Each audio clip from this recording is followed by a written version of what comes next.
الرحيم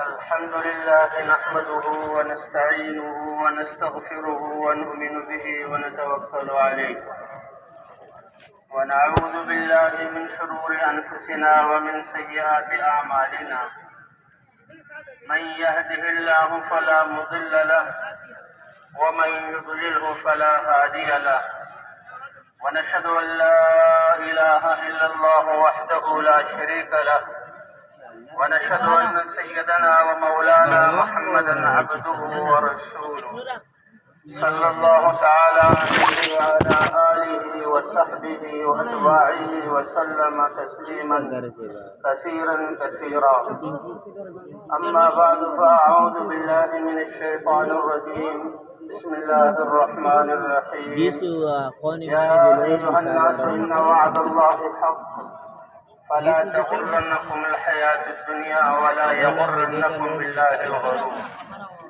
وقال تعالى ولو أن أهل القرى آمنوا واتقوا لفتحنا عليهم بركات من السماء والأرض ولكن كذبوا فأخذناهم بما كانوا يكسبون صدق الله العظيم وقال رسول الله صلى الله عليه وسلم إن الله لا ينظر إلى صوركم ولا إلى أموالكم ولكن ينظر إلى قلوبكم وأعمالكم وقال النبي صلى الله عليه وسلم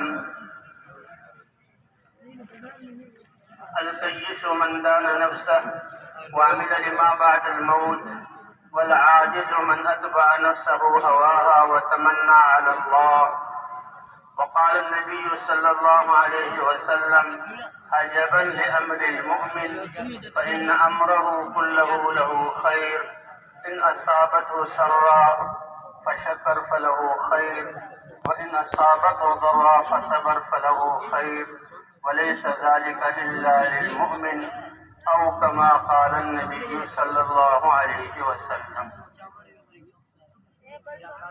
اللہ کی ذات بہت بڑی ذات ہے. اس ذات نے اس انسان کو بہت بڑی کامیابی دینے کے لیے اس کی تیاری کے واسطے دنیا میں بھیجا ہے. اور وہ کامیابی کیا ہے جس کو خود اللہ قرآن پاک میں فوز عظیم فوز کبیر بتا رہے ہیں کہ اللہ کا بنایا ہوا اپنے دست قدرت سے جنت کا ٹھکانہ انسان اس تک پہنچ جائے. فقد فاز فوزا عظیما کہ جو فمن زحزح عن النار وادخل الجنۃ فقد فاز، جہنم سے بچا لیا گیا، جنت میں داخل کر دیا گیا، وہ کامیاب ہے. اللہ تعالیٰ فرما رہے ومن یطع اللہ ورسولہ فقد فاز فوزا عظیما کہ جو اللہ کی اطاعت کرے گا، اللہ کے حکم کے سامنے اپنے آپ کو جھکا دے گا اور رسول کی اطاعت کرے گا، بڑی کامیابی وہ لے گے. وہ لوگ جو ایمان اور اعمال والے ہوں گے ان کے لیے جنت کا داخلہ ہوگا اور یہ ہے بڑی کامیابی. تو اللہ نے اس کامیابی کو حاصل کرنے کے لیے، اس کی تیاری کے لیے تھوڑا سا وقت دیا ہے، دنیا میں ہمیں بھیجا ہے. یہ دنیا، اس کا نام ہی دنیا ہے، گھٹیا سی چیز. اللہ جو جیسے اکرم الاکرمین جس کے خزانے بھرے ہوئے، اس کو گوارا نہیں کہ یہ دنیا ایک انسان کے لیے بھی یہ ٹھکانہ بن جائے، کیونکہ اس کی تو اللہ کے ہاں کوئی حیثیت نہیں. یہ تو مسافر خانہ ہے، یہ گزرگاہ ہے. اصل ٹھکانہ اللہ نے انسان کا جنت بنایا ہے اور اصل بدلہ اس کی طاعت کا اللہ نے اپنی رضا ورضوان من اللہ اکبر اور اللہ کی رضا کا تھوڑا سا حصہ حاصل ہو جانا یہ جنت سے بھی بڑی چیز ہے. اس لیے جنتی لوگ جن کے چہرے چمکدار، جن کے لباس بڑے قیمتی 70 جوڑے اور جن کے محلات بے جوڑ موتیوں کے اور سونے چاندی کی اینٹوں کے اور جن کے باغات پھلوں سے لدے ہوئے، جن کی جنتوں میں دودھ کی، شراب کی، شہد کی، پانی کی نہریں ہوں گی اور وہ نعمتوں میں خوش و خرم ہوں گے، اللہ کا شکر ادا کریں گے. اللہ فرمائیں گے اس سے بہتر کوئی چیز عطا کروں وہ حیرانگی سے پوچھیں گے اے اللہ اس سے بہتر کیا چیز ہے؟ اللہ فرمائیں گے تم وہ پسندیدہ لوگ ہو اپنے آپ کو پاکیزہ بنا کر آئے. اليوم احل علیکم رضوانی فلا اسخط بعدہ علیکم بعدہ ابدا. آج میں اپنی رضا کو واجب کر دیتا ہوں، آج میں اپنی رضا کو واجب کر دیتا ہوں اور آج کے بعد کبھی تم پر ناراض نہیں ہوں گا. یہ سب سے بڑا بدلہ ہوگا، اللہ کی طرف سے انعام ہوگا ایمان اور اعمال والوں کے لیے. کامیابی دنیا کا حاصل ہو جانا نہیں، کامیابی تو یہ دنیا، تو اس کا نام دنیا گھٹیا سی چیز، اور اس کی قیمت اللہ کی نظروں میں دو مچھر کے دو پروں میں سے ایک پر کے برابر بھی نہیں. اور 7 ارب انسان اس میں بس کر اس پرب کا اربواں حصہ حاصل کرنے کو کامیابی سمجھ رہے ہوں، یہ دھوکہ ہے. اس لیے قرآن پاک نے فرما دیا یا ایھا الناس، سارے انسانوں کو یہ خطاب ہے، ان وعد اللہ حق، ہمارے جو وعدے ہیں جنت دینے کے، ہمارے وعدے ہیں تم کو تمہارے اعمال کا بدلہ دینے کے لیے، دوبارہ زندہ کیے جانے کے. مٹی بن جاؤ گے، مٹی میں گم ہو جاؤ گے، کہاں کہاں تمہارے جسم کے ذرات جائیں گے. ہم دوبارہ تمہارے جسموں کو کامل کریں گے اور تمہیں دوبارہ پیدا کریں گے، روحیں ڈالیں گے، میدان محشر لگے گا اور تمہیں جو ہے تمہیں جنت میں جو ایمان والے ہیں ان کو جنت میں داخل کیا جائے گا. تو اس لیے یہ دنیا جو ہے، تو یہ دنیا تو اللہ کے ہاں مچھر کے دو پروں میں سے ایک پر کے برابر بھی نہیں. اگر ایک پر کے برابر بھی ہوتی تو وَلَمَا سَقَىٰ مِنْهَا كَافِرًا شُرْبًا، تو کسی نہ ماننے والے کو، سرکش اور شیطان کو، نافرمان کو اللہ اس دنیا سے ایک گھونٹ پانی بھی نہ پلاتے. اس لیے کامیابی کے اسباب کیا ہیں؟ اللہ نے تمام انسانوں کو برابر دی. ان وعد اللہ حق، اللہ کا وعدہ سچا ہے. فلا تغرنکم الحیات الدنیا، دنیا کو اپنا وطن نہ سمجھ لینا، دنیا میں اپنی استعدادوں کو، صلاحیتوں کو خرچ نہ کر دینا، ضائع نہ کر دینا. دنیا میں تمہارے سانس، تمہاری نشو و نما اور تمہارا رزق، تمہارے لیے پانی، تمہارا لباس، تمہارے یہ عہدے اور زمین کی جتنی چیزیں وہ پہلے سے تمہارے لیے لکھ دی گئی اور وہ تمہیں مل کر رہے گی. اس لیے موت ایک دروازہ ہے جس سے سب نے گزرنا ہے، جس سے سب نے گزرنا ہے. اس لیے جب ملک الموت آتا ہے اور روح نکالنے لگتا ہے، عزیز و رشتہ دار روتے ہیں، وہ کہتے ہیں رو کیوں رہے ہو؟ میں نے اس کی زندگی کم نہیں کی، اس کے رزق کے، دنیا کے غلوں کے ہر دانے کو دیکھ لیا، اس کے نصیب میں اب کوئی دانہ نہیں رہا، پانی کا کوئی قطرہ نہیں رہا، ہوا کا کوئی جھونکا نہیں رہا، دنیا کی کوئی چیز نعمت اس کے لیے باقی نہیں رہی. اب تو اس نے آگے منتقل ہونا ہے اصلی ٹھکانے کی طرف.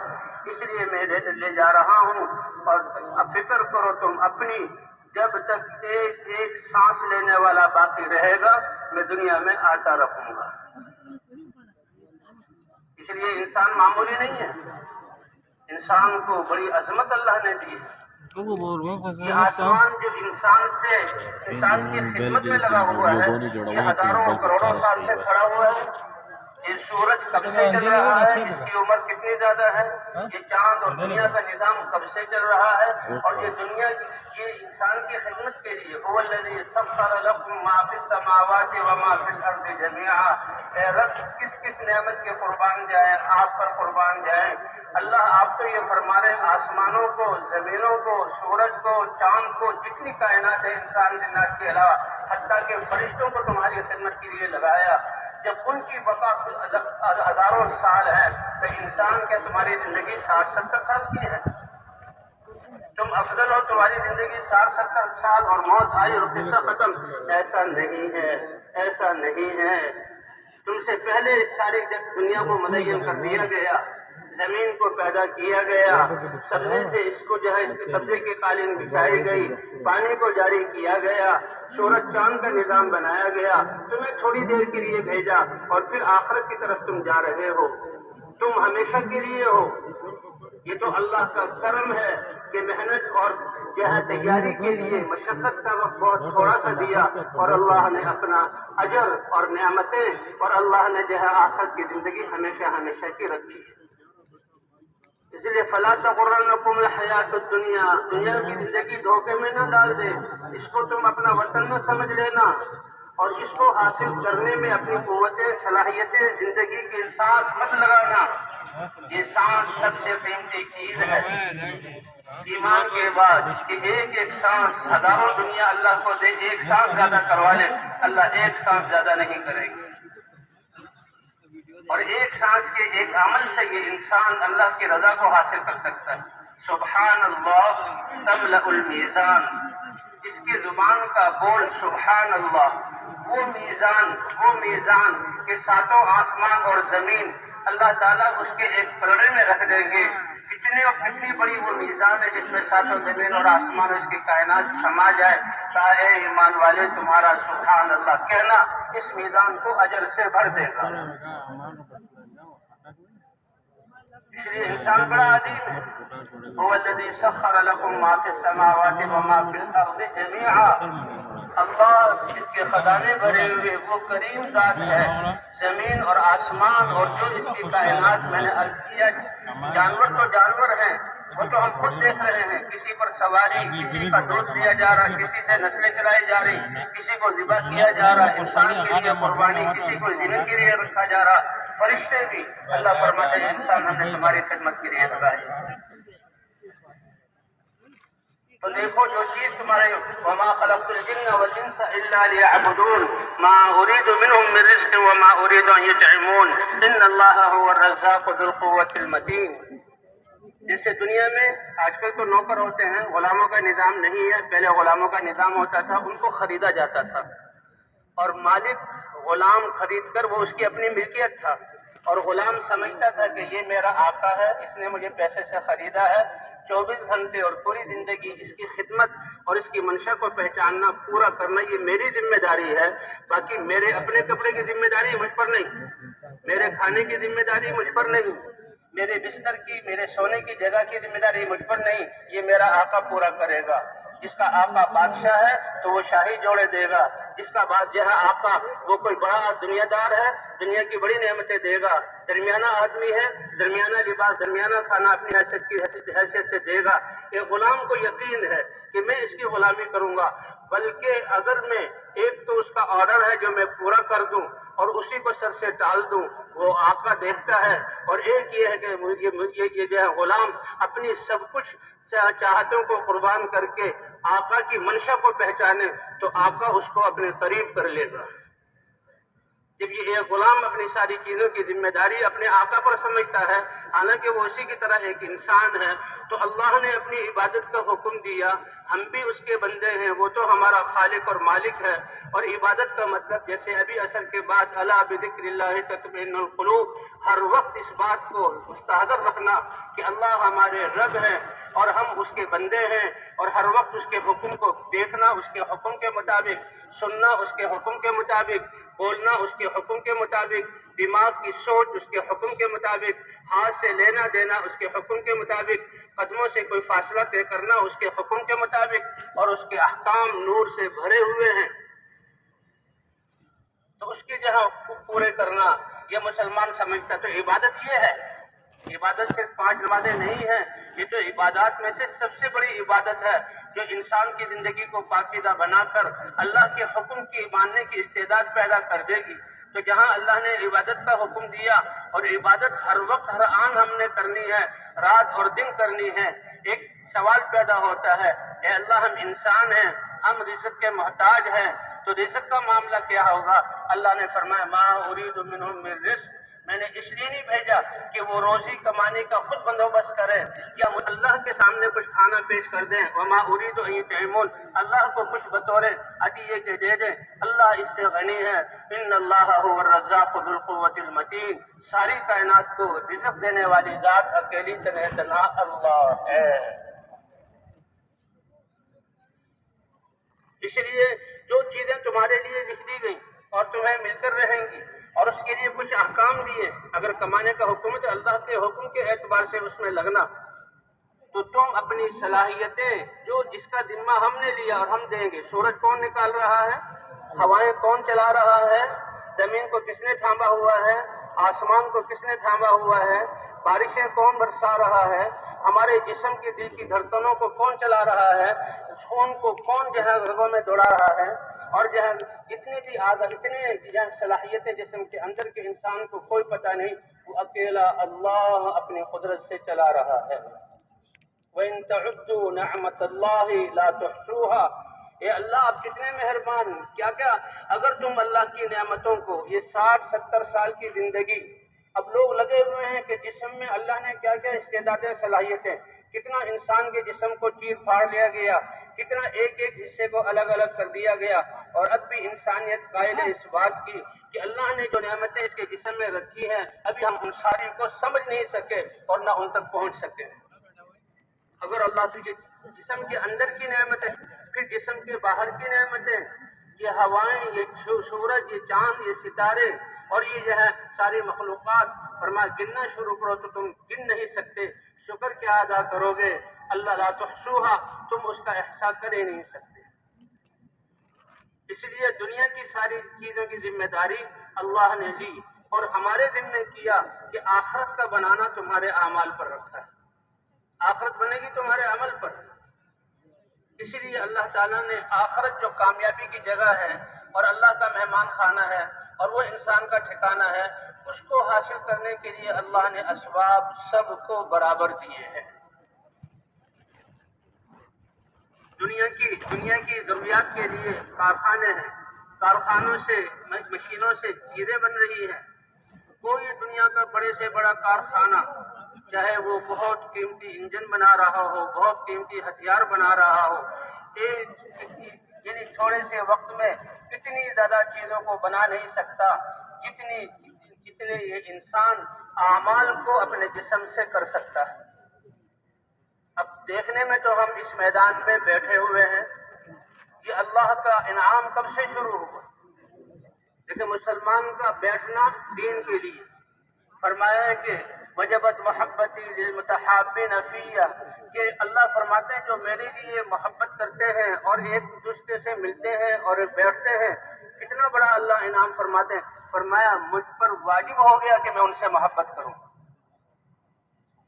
نماز پڑھی ہے، نماز پڑھنے کے بعد ہم بیٹھے ہیں، مسلمانوں کے مجمع کے ساتھ بیٹھے ہوئے ہیں، اور جب تک بیان چلے گا اللہ کے امر کے لیے بیٹھنا ہے اور اللہ کے امر کے لیے جدا ہونا ہے کہ بھئی ابھی نماز کا وقت ہے، اب بیٹھنا نہیں، اب تو وہ اذان ہو گئی، وضو کرو، نماز کی تیاری کرو، نماز کے لیے آ جاؤ۔ فرمائے وہ دو آدمی جو اللہ کے لیے آپس میں ایک دوسرے سے محبت کریں، یہ تو لاکھوں کا مجمع ہے، اللہ کے امر پر جمع ہو اور اللہ کے امر پر جدا ہو، اور اس جدائی جمع ہونے پر محبت کی کیفیت میں ہو، جدا ہونے پر جو جہاں غم ہوتا ہے اس کو برداشت کریں۔ فرمایا یہ دو آدمی صرف آپس میں ایسے ہوں تو فرمایا قیامت کے دن جب کوئی سایہ نہیں ہوگا تو ایسے دو آدمیوں کو میں اپنے سائے عرش کا سایہ عطا فرماؤں گا۔ وَظِلُّهُمْ فِي ظِلِّ يَوْمَ لَا ظِلَّ إِلَّا ظِلِّي، جس دن کوئی سایہ نہیں ہوگا، اپنے جو ہے وہ ایسا عرش کے سائے میں جگہ دوں۔ سَبْعَةٌ يُظِلُّهُمُ اللَّهُ فِي ظِلِّهِ يَوْمَ لَا ظِلَّ إِلَّا ظِلُّهُ۔ 7 قسم کے کروڑوں انسان ایسے ہوں گے ہر قسم میں کہ اللہ تعالیٰ عرش کے سائے کے نیچے جگہ دیں گے، اور ان کروڑوں انسانوں میں سے 2 انسان وہ ہوں گے جنہوں نے اللہ کے لیے آپس میں تعلق جوڑا ہو، اللہ کے لیے محبت کی ہو، اللہ کے لیے جمع ہوتے ہو اور اللہ ہی کے لیے جدا ہوتے ہو۔ اس لیے جو آخرت کا سرمایہ، اس کے اسباب اللہ نے سب کو برابر دیے، اور انسان سب سے قیمتی مشین ہے جس سے ہر وقت اعمال صادر ہوتے ہیں، اور ایک ایک وقت میں کتنے اعمال صادر ہوتے ہیں۔ ہمارا اس میدان میں مل کر بیٹھنا یہ ایک عمل، اللہ کی بات کو سننا یہ دوسرا عمل، دماغ سے اس کے لیے اپنے آپ کو تشکیل کرنا اور طاعت کے لیے تیار کرنا یہ الگ عمل۔ یہ سارے ہر عمل ایسا کہ 7 زمین اور آسمان اس کے پاسنگ میں بھی نہیں آ سکتے۔ تو اس لیے جو ہے آپ انسان ایک وقت میں کئی اعمال کر سکتا ہے۔ یعنی مسلمان جب اذان کو سنتا ہے اور نماز کے لیے جاتا ہے، سب سے پہلے جب وہ وضو کی طرف آتا ہے تو وضو کرنے لگتا ہے، تو وضو کرنے سے اس کے گناہ جھڑتے ہیں، اور وضو کرنے کی وجہ سے ایک دفعہ صحابہ نے پوچھا یا رسول اللہ قیامت میں تو خرب انسان ہوں گے، 7 ارب انسانیت تو اب ہے، اور قیامت تک کتنے انسان آئیں گے اور پہلے کتنے گزر گئے، اور 1,24,000 یا 2,00,000 انبیاء ہوں گے اور ان کی امتیں ہوں گی. آپ اپنی امت کو کیسے پہچانیں گے؟ اللہ کے رسول صلی اللہ علیہ وسلم نے فرمایا، کیا بہترین مثال دی، ہر ایک کی سمجھ میں آنے والی، دیہاتی ہو یا شہری ہو، ان پڑھ ہو یا پڑھا ہوا. فرمایا بتاؤ ایک بہت بڑا میدان ہو اور وہ گھوڑوں سے بھرا ہوا ہو، گھوڑوں کے رنگ مشکی اور مشکی رنگ ہو یا کالے رنگ کے ہوں، اور کچھ گھوڑے ایسے ہوں جس کو اردو میں پنچکلیان کہتے ہیں، چہرہ پورا چمکتا ہوا سفید اور گھٹنے تک اس کے چاروں ٹانگیں سفید. کیا یہ آدمی ان کالے اور مشکی گھوڑوں میں سے اپنے گھوڑوں کو نہیں پہچان لے گا؟ کیا زبردست مثال اللہ کے رسول نے بیان کی. صحابہ اشش کر اٹھے اور کہنے لگے یا رسول اللہ کیوں نہیں پہچانے گا؟ فرمایا سن لو، تم جو اللہ کا امر نماز ادا کرنے کے لیے دنیا میں گرم پانی سے، ٹھنڈے پانی سے، مشقت کے وقت میں جو وضو کرو گے، اب یہ وضو تو وسیلہ ہے، ابھی نماز جو مقصود ہے اس کا ذریعہ ہے. یہ اس وسیلے پر اللہ تمہیں یہ اجر عطا فرمائیں گے کہ تمہارے اعضائے وضو چمک رہے ہوں گے اور میں اس چمک سے تم کو پہچانوں گا کہ یہ میری امت ہے. پہلی امتوں کو وضو تھا، لیکن یہ فضیلت ان کے لیے، یہ اس خاص اس امت کی فضیلت. حضرت عقبہ ابن عامر رضی اللہ تعالی عنہ جس جماعتوں میں نکلتے ہیں 12 کی تعداد، 2 کی خدمت، یہ سب سیرت سے لیا ہوا. وہ کہتے ہیں میں بھی اپنے قبیلے سے 12 آدمی کی جماعت کے ساتھ آیا، تو آ کر مدینے میں حضور کی مجلسوں میں بیٹھنا ہے، ان سے سیکھنا ہے. اس لیے 2 آدمیوں کو یا 1 کو خدمت میں لگایا جاتا اور باقی حضور کی مجلس میں بیٹھ جاتے. تو خدمت کیا تھی؟ اونٹوں کو جنگل لے جانا، اونٹوں کو چرانا، ان کو پانی پلانا، ان کو پھر آ کر جہاں ٹھکانا ہے باڑہ اس میں باندھ دینا. تو یہ ہماری 2 آدمی کی خدمت تھی. باقی 10 آدمی مسجد نبوی میں بیٹھے ہوئے.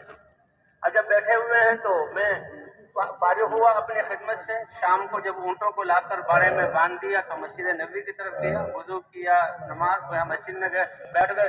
اللہ کے رسول صلی اللہ علیہ وسلم حدیث ارشاد فرما رہے تھے اور فرمائے کہ جو بات میں نے سنی حضور صلی اللہ علیہ وسلم سے، میں تو بہت حیران رہ گیا.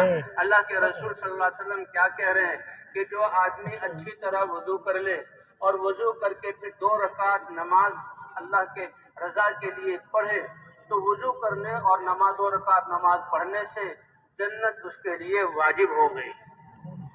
جنت اس کے لیے واجب ہو گئی. جنت کا محل یہ دنیا کے جو ہے 5 مرلے کے مکان، جو ہے 100 گز کے مکان اور 200 گز کے مکان، ساری انسان کی ساری زندگی کی پونجی لگ جاتی ہے اور تھوڑے سے عرصے کے لیے مکان بنتا ہے اور کچھ دنوں کے بعد اس میں ٹوٹ شروع ہو جاتی ہے. کبھی پانی کا نظام خراب، کبھی سیوریج کا نظام خراب، کبھی بجلی کا نظام خراب، پھر خرچے پہ خرچے. اور جنت کا محل فرمایا جو آدمی اچھی طرح وضو کرے اور خالص اخلاص کے ساتھ 2 رکعت نماز پڑھے، جنت کا محل اس کے لیے واجب ہو گیا. تو صحابی نکلے واہ واہ اللہ کتنے کریم ہیں، اور ایسے عمل پر، آسان عمل، چھوٹا عمل نہیں ہے، بہت بڑا عمل ہے، آسان عمل پر جس میں کوئی دیر بھی نہیں، اتنا بڑا جہاں اجر ہے. میں خوشی میں واہ واہ کرنے لگا. تو وہ تو حضور کی طرف متوجہ تھے، باتیں سن رہے تھے، یکسو تھے. کہا میرے ساتھ ایک ہستی بیٹھی ہوئی تھی، انہوں نے مجھے اپنی طرف متوجہ کیا. جب میں نے دیکھا وہ حضرت عمر امیر المومنین، حضرت عمر ابن خطاب تھے.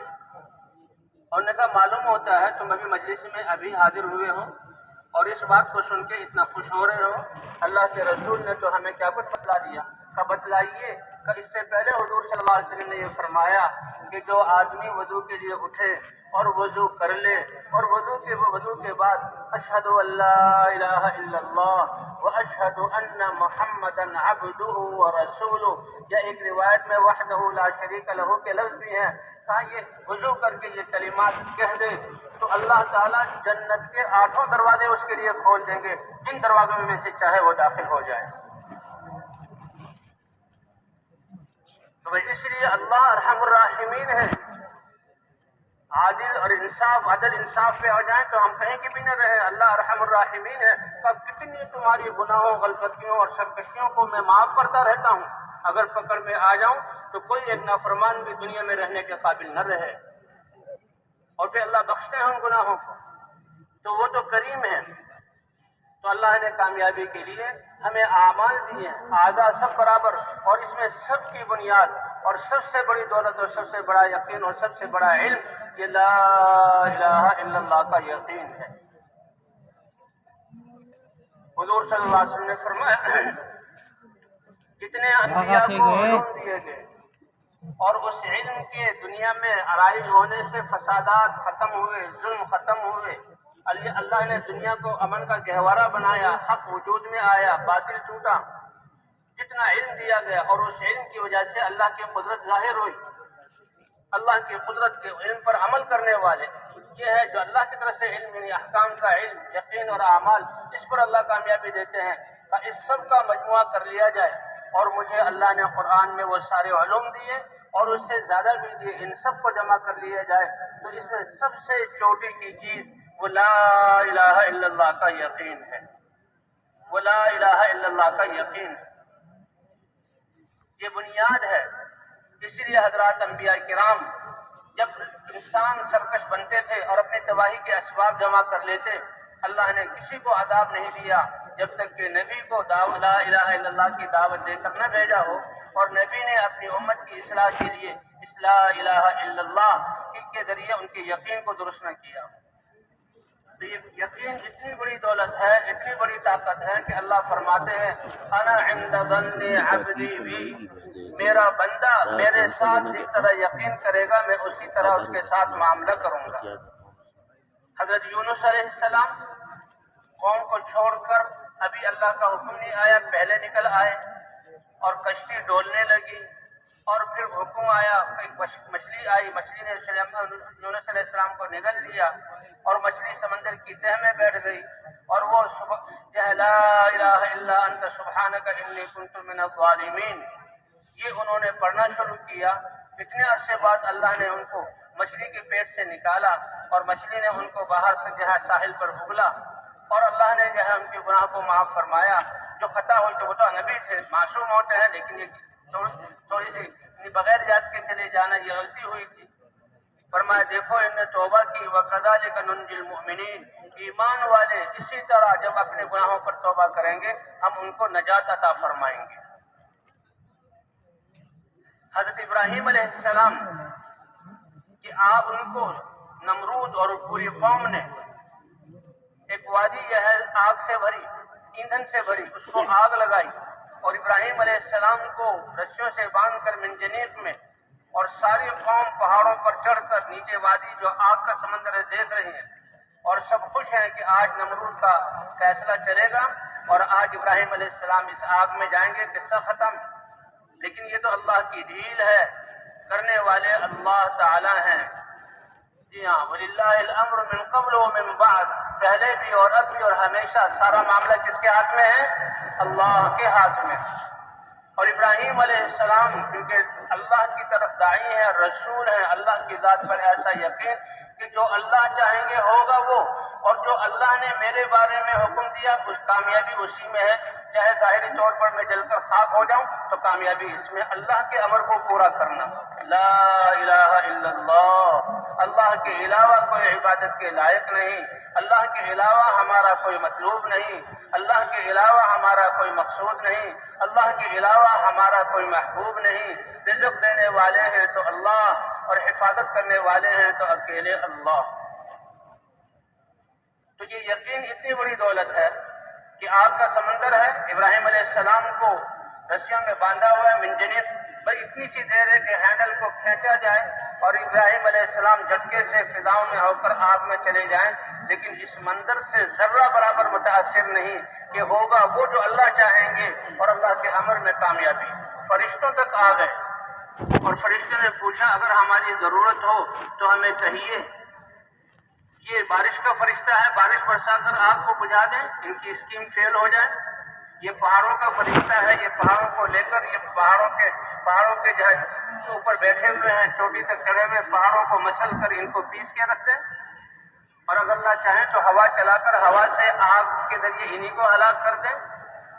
تو ابراہیم علیہ السلام نے کیا فرمایا کہ اگر اللہ نے تمہیں حکم دیا ہے تو تمہارے رب کا حکم ہے، اس کو مانو، اس میں میرا کیا دخل ہے؟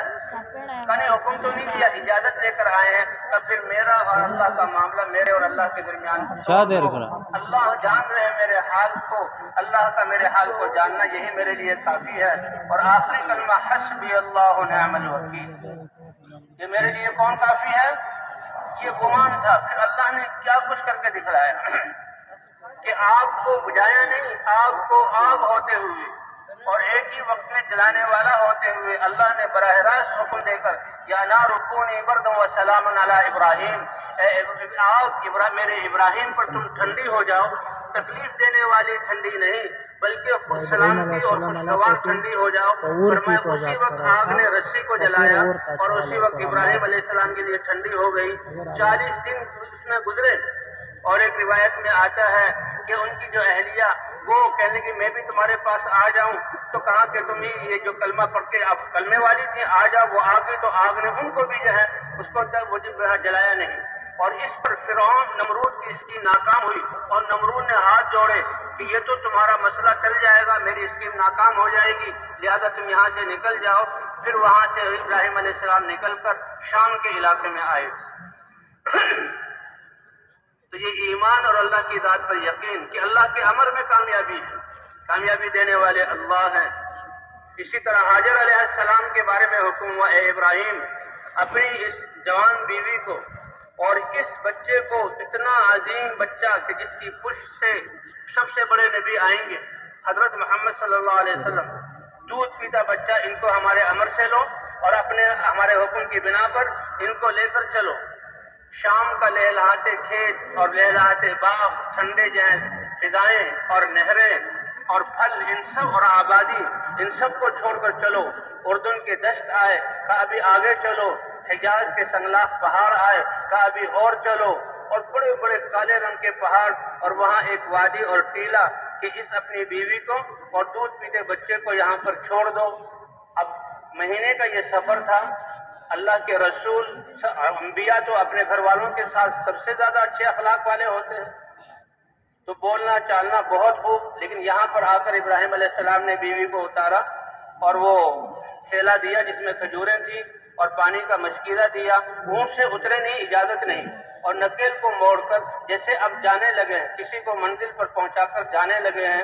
حاجر علیہ السلام حیران ہوئی اور فطرتاً یہ سوال کیا، جہاں چھوڑ کر جا رہے ہیں، کس کے حوالے کر کے جا رہے ہیں، کیوں چھوڑ کر جا رہے ہیں، کہاں چھوڑ کر جا رہے ہیں؟ یہ 2-3 سوال، لیکن ابراہیم علیہ السلام جواب نہیں دے رہے، کیونکہ نبی کی صحبت میں رہی تھی، ایمان بنا ہوا تھا، سمجھتی تھی۔ فوراً دل میں یہ خیال آ گیا کہ اللہ کے رسول یہ تو خلیل ہیں، اللہ کے امر کے بغیر یہ کام نہیں کر سکتے، تو زبان سے پوچھ لیا، اللہ امرک بہذا، کیا اللہ نے آپ کو اس کا حکم دیا کہ میں جوان عورت اور میرا یہ دودھ پیتا بچہ، کتنے دشت پیچھے گزرے، آبادیاں نہیں، کتنے پہاڑ گزرے، زندگی کے آثار نہیں، اور اس علاقے میں آ کر کوئی انسان بھی نہیں، یہاں تو درخت تو دور کی بات ہے، کوئی درخت نہیں، پودا بھی یہاں پر نہیں ہے، غیر ذی زرع، پانی کا نام و نشان نہیں، ہلاکتوں کے اسباب سارے ہیں اور زندگی کے اسباب کو نہیں۔ اللہ امرک بہذا، کیا اللہ نے آپ کو اس کا حکم دیا؟ ابراہیم علیہ السلام نے اشارہ براسی النام، سر سے اشارہ کیا اور زبان سے ہاں کہا کہ اللہ کے امر پر اتنا بڑا اقدام کر رہا ہوں۔ وہ عورت مطمئن ہو گئی اور فوراً جواب میں کہا، پھر آپ جائیے، اذن لا یضیعن اللہ، آپ کا مجھے اور اپنے اس بچے کو اس وادی غیر ذی زرع میں چھوڑنا اللہ کے امر کی بنیاد پر ہے، اور میرا یہاں رہنا بھی اللہ کے امر کی بنیاد پر ہے، تو اس لیے اب اللہ ہمیں ہرگز ضائع نہیں کرے گا۔ اور پھر اللہ نے اس کی لاج رکھی کہ کیسے اللہ کے امر کی بنیاد پر رکی، اس لیے کہا جاتا ہے اللہ کے امر میں کامیابی، امتحان کے لیے اللہ مناظر ایسا قائم کرتے ہیں کہ کچھ نہیں ہے، لیکن اللہ کی قدرت تو سب سے بڑی چیز ہے۔ اللہ نے آب زمزم دیا اور بچے کی اس حال میں تربیت کی کہ دیکھو، بچوں کی اولادوں کی تربیت کے لیے نہ بڑے بڑے گھروں کی ضرورت ہے، نہ بڑے بڑے جو ہے وہ اسباب کی ضرورت ہے، نہ بچوں کے لیے اچھے کپڑے کھلونے کی ضرورت ہے، وہ تو ایمان کی ضرورت ہے کہ ایمان کی بنیاد پر یہ ایک عورت اس کی تربیت کر رہی ہے۔ پھر کتنا بڑا حکم آیا اسماعیل علیہ السلام کے بارے میں کہ 12 سال تک اس بچے کو پوچھا نہیں، اور 12 سال کے بعد اللہ کا حکم آیا، اے ابراہیم فام میں دکھایا کہ اپنے بچے کو چھری سے ذبح کر رہے ہیں۔ 3 دن کے بعد سمجھ گئے کہ اللہ کا یہ امر ہے، چھری لے کر چلے اور یہاں پر آئے اور بیوی سے کہا میرے بچے کو تیار کرو۔ انہوں نے اس بچے کی ان حالات میں ایسی تربیت کی کہ جب بچے کو لے کر پہاڑوں کے پیچھے گئے اور بچے کو سامنے کھڑا کیا اور کھڑا کر کے چھری دکھلائی اور کہا دیکھو میں اللہ کا رسول اور خلیل ہوں، اللہ نے یہ حکم دیا ہے کہ تمہاری گردن کاٹوں اس چھری سے، بتاؤ تمہارا کیا خیال ہے؟ ماں نے بچے کو اللہ کے حکم پر قربان ہونا اور اللہ کے امر کی وہ عظمت بتلائی تھی کہ بچہ خوشی سے اچھل گیا کہ سب سے بڑی چیز تو جان ہے جو اللہ کے لیے پیش کر سکتا ہوں۔ اے ابا جان، یہ بھوک برداشت کی، پیاس برداشت کی، کپڑوں کا نہ ہونا برداشت کیا، آپ کا نہ ہونا سب کچھ برداشت کیا، سب سے بڑی چیز میری ننھی سی جان تھی، وہ بھی اللہ مانگ رہے ہیں، آپ جلدی کیجئے میرے گلے پر چھری پھیر کر میری جان کو بھی اللہ کے سامنے پیش کر دیں۔ یا ابتی، اتنے پیارے القاب، او پیارے ابا جان، افعل ما تؤمر، جو حکم دیا گیا کر لیجئے۔ اپنے اس ننھے سے چھوٹے سے بچے کو اللہ کے حکم پر صبر کرنے والا اور جان نکلنے کی، چھری چلنے کی تکلیف پر صبر کرنے والا پائیں گے۔ بس اللہ نے یہی امتحان لینا تھا۔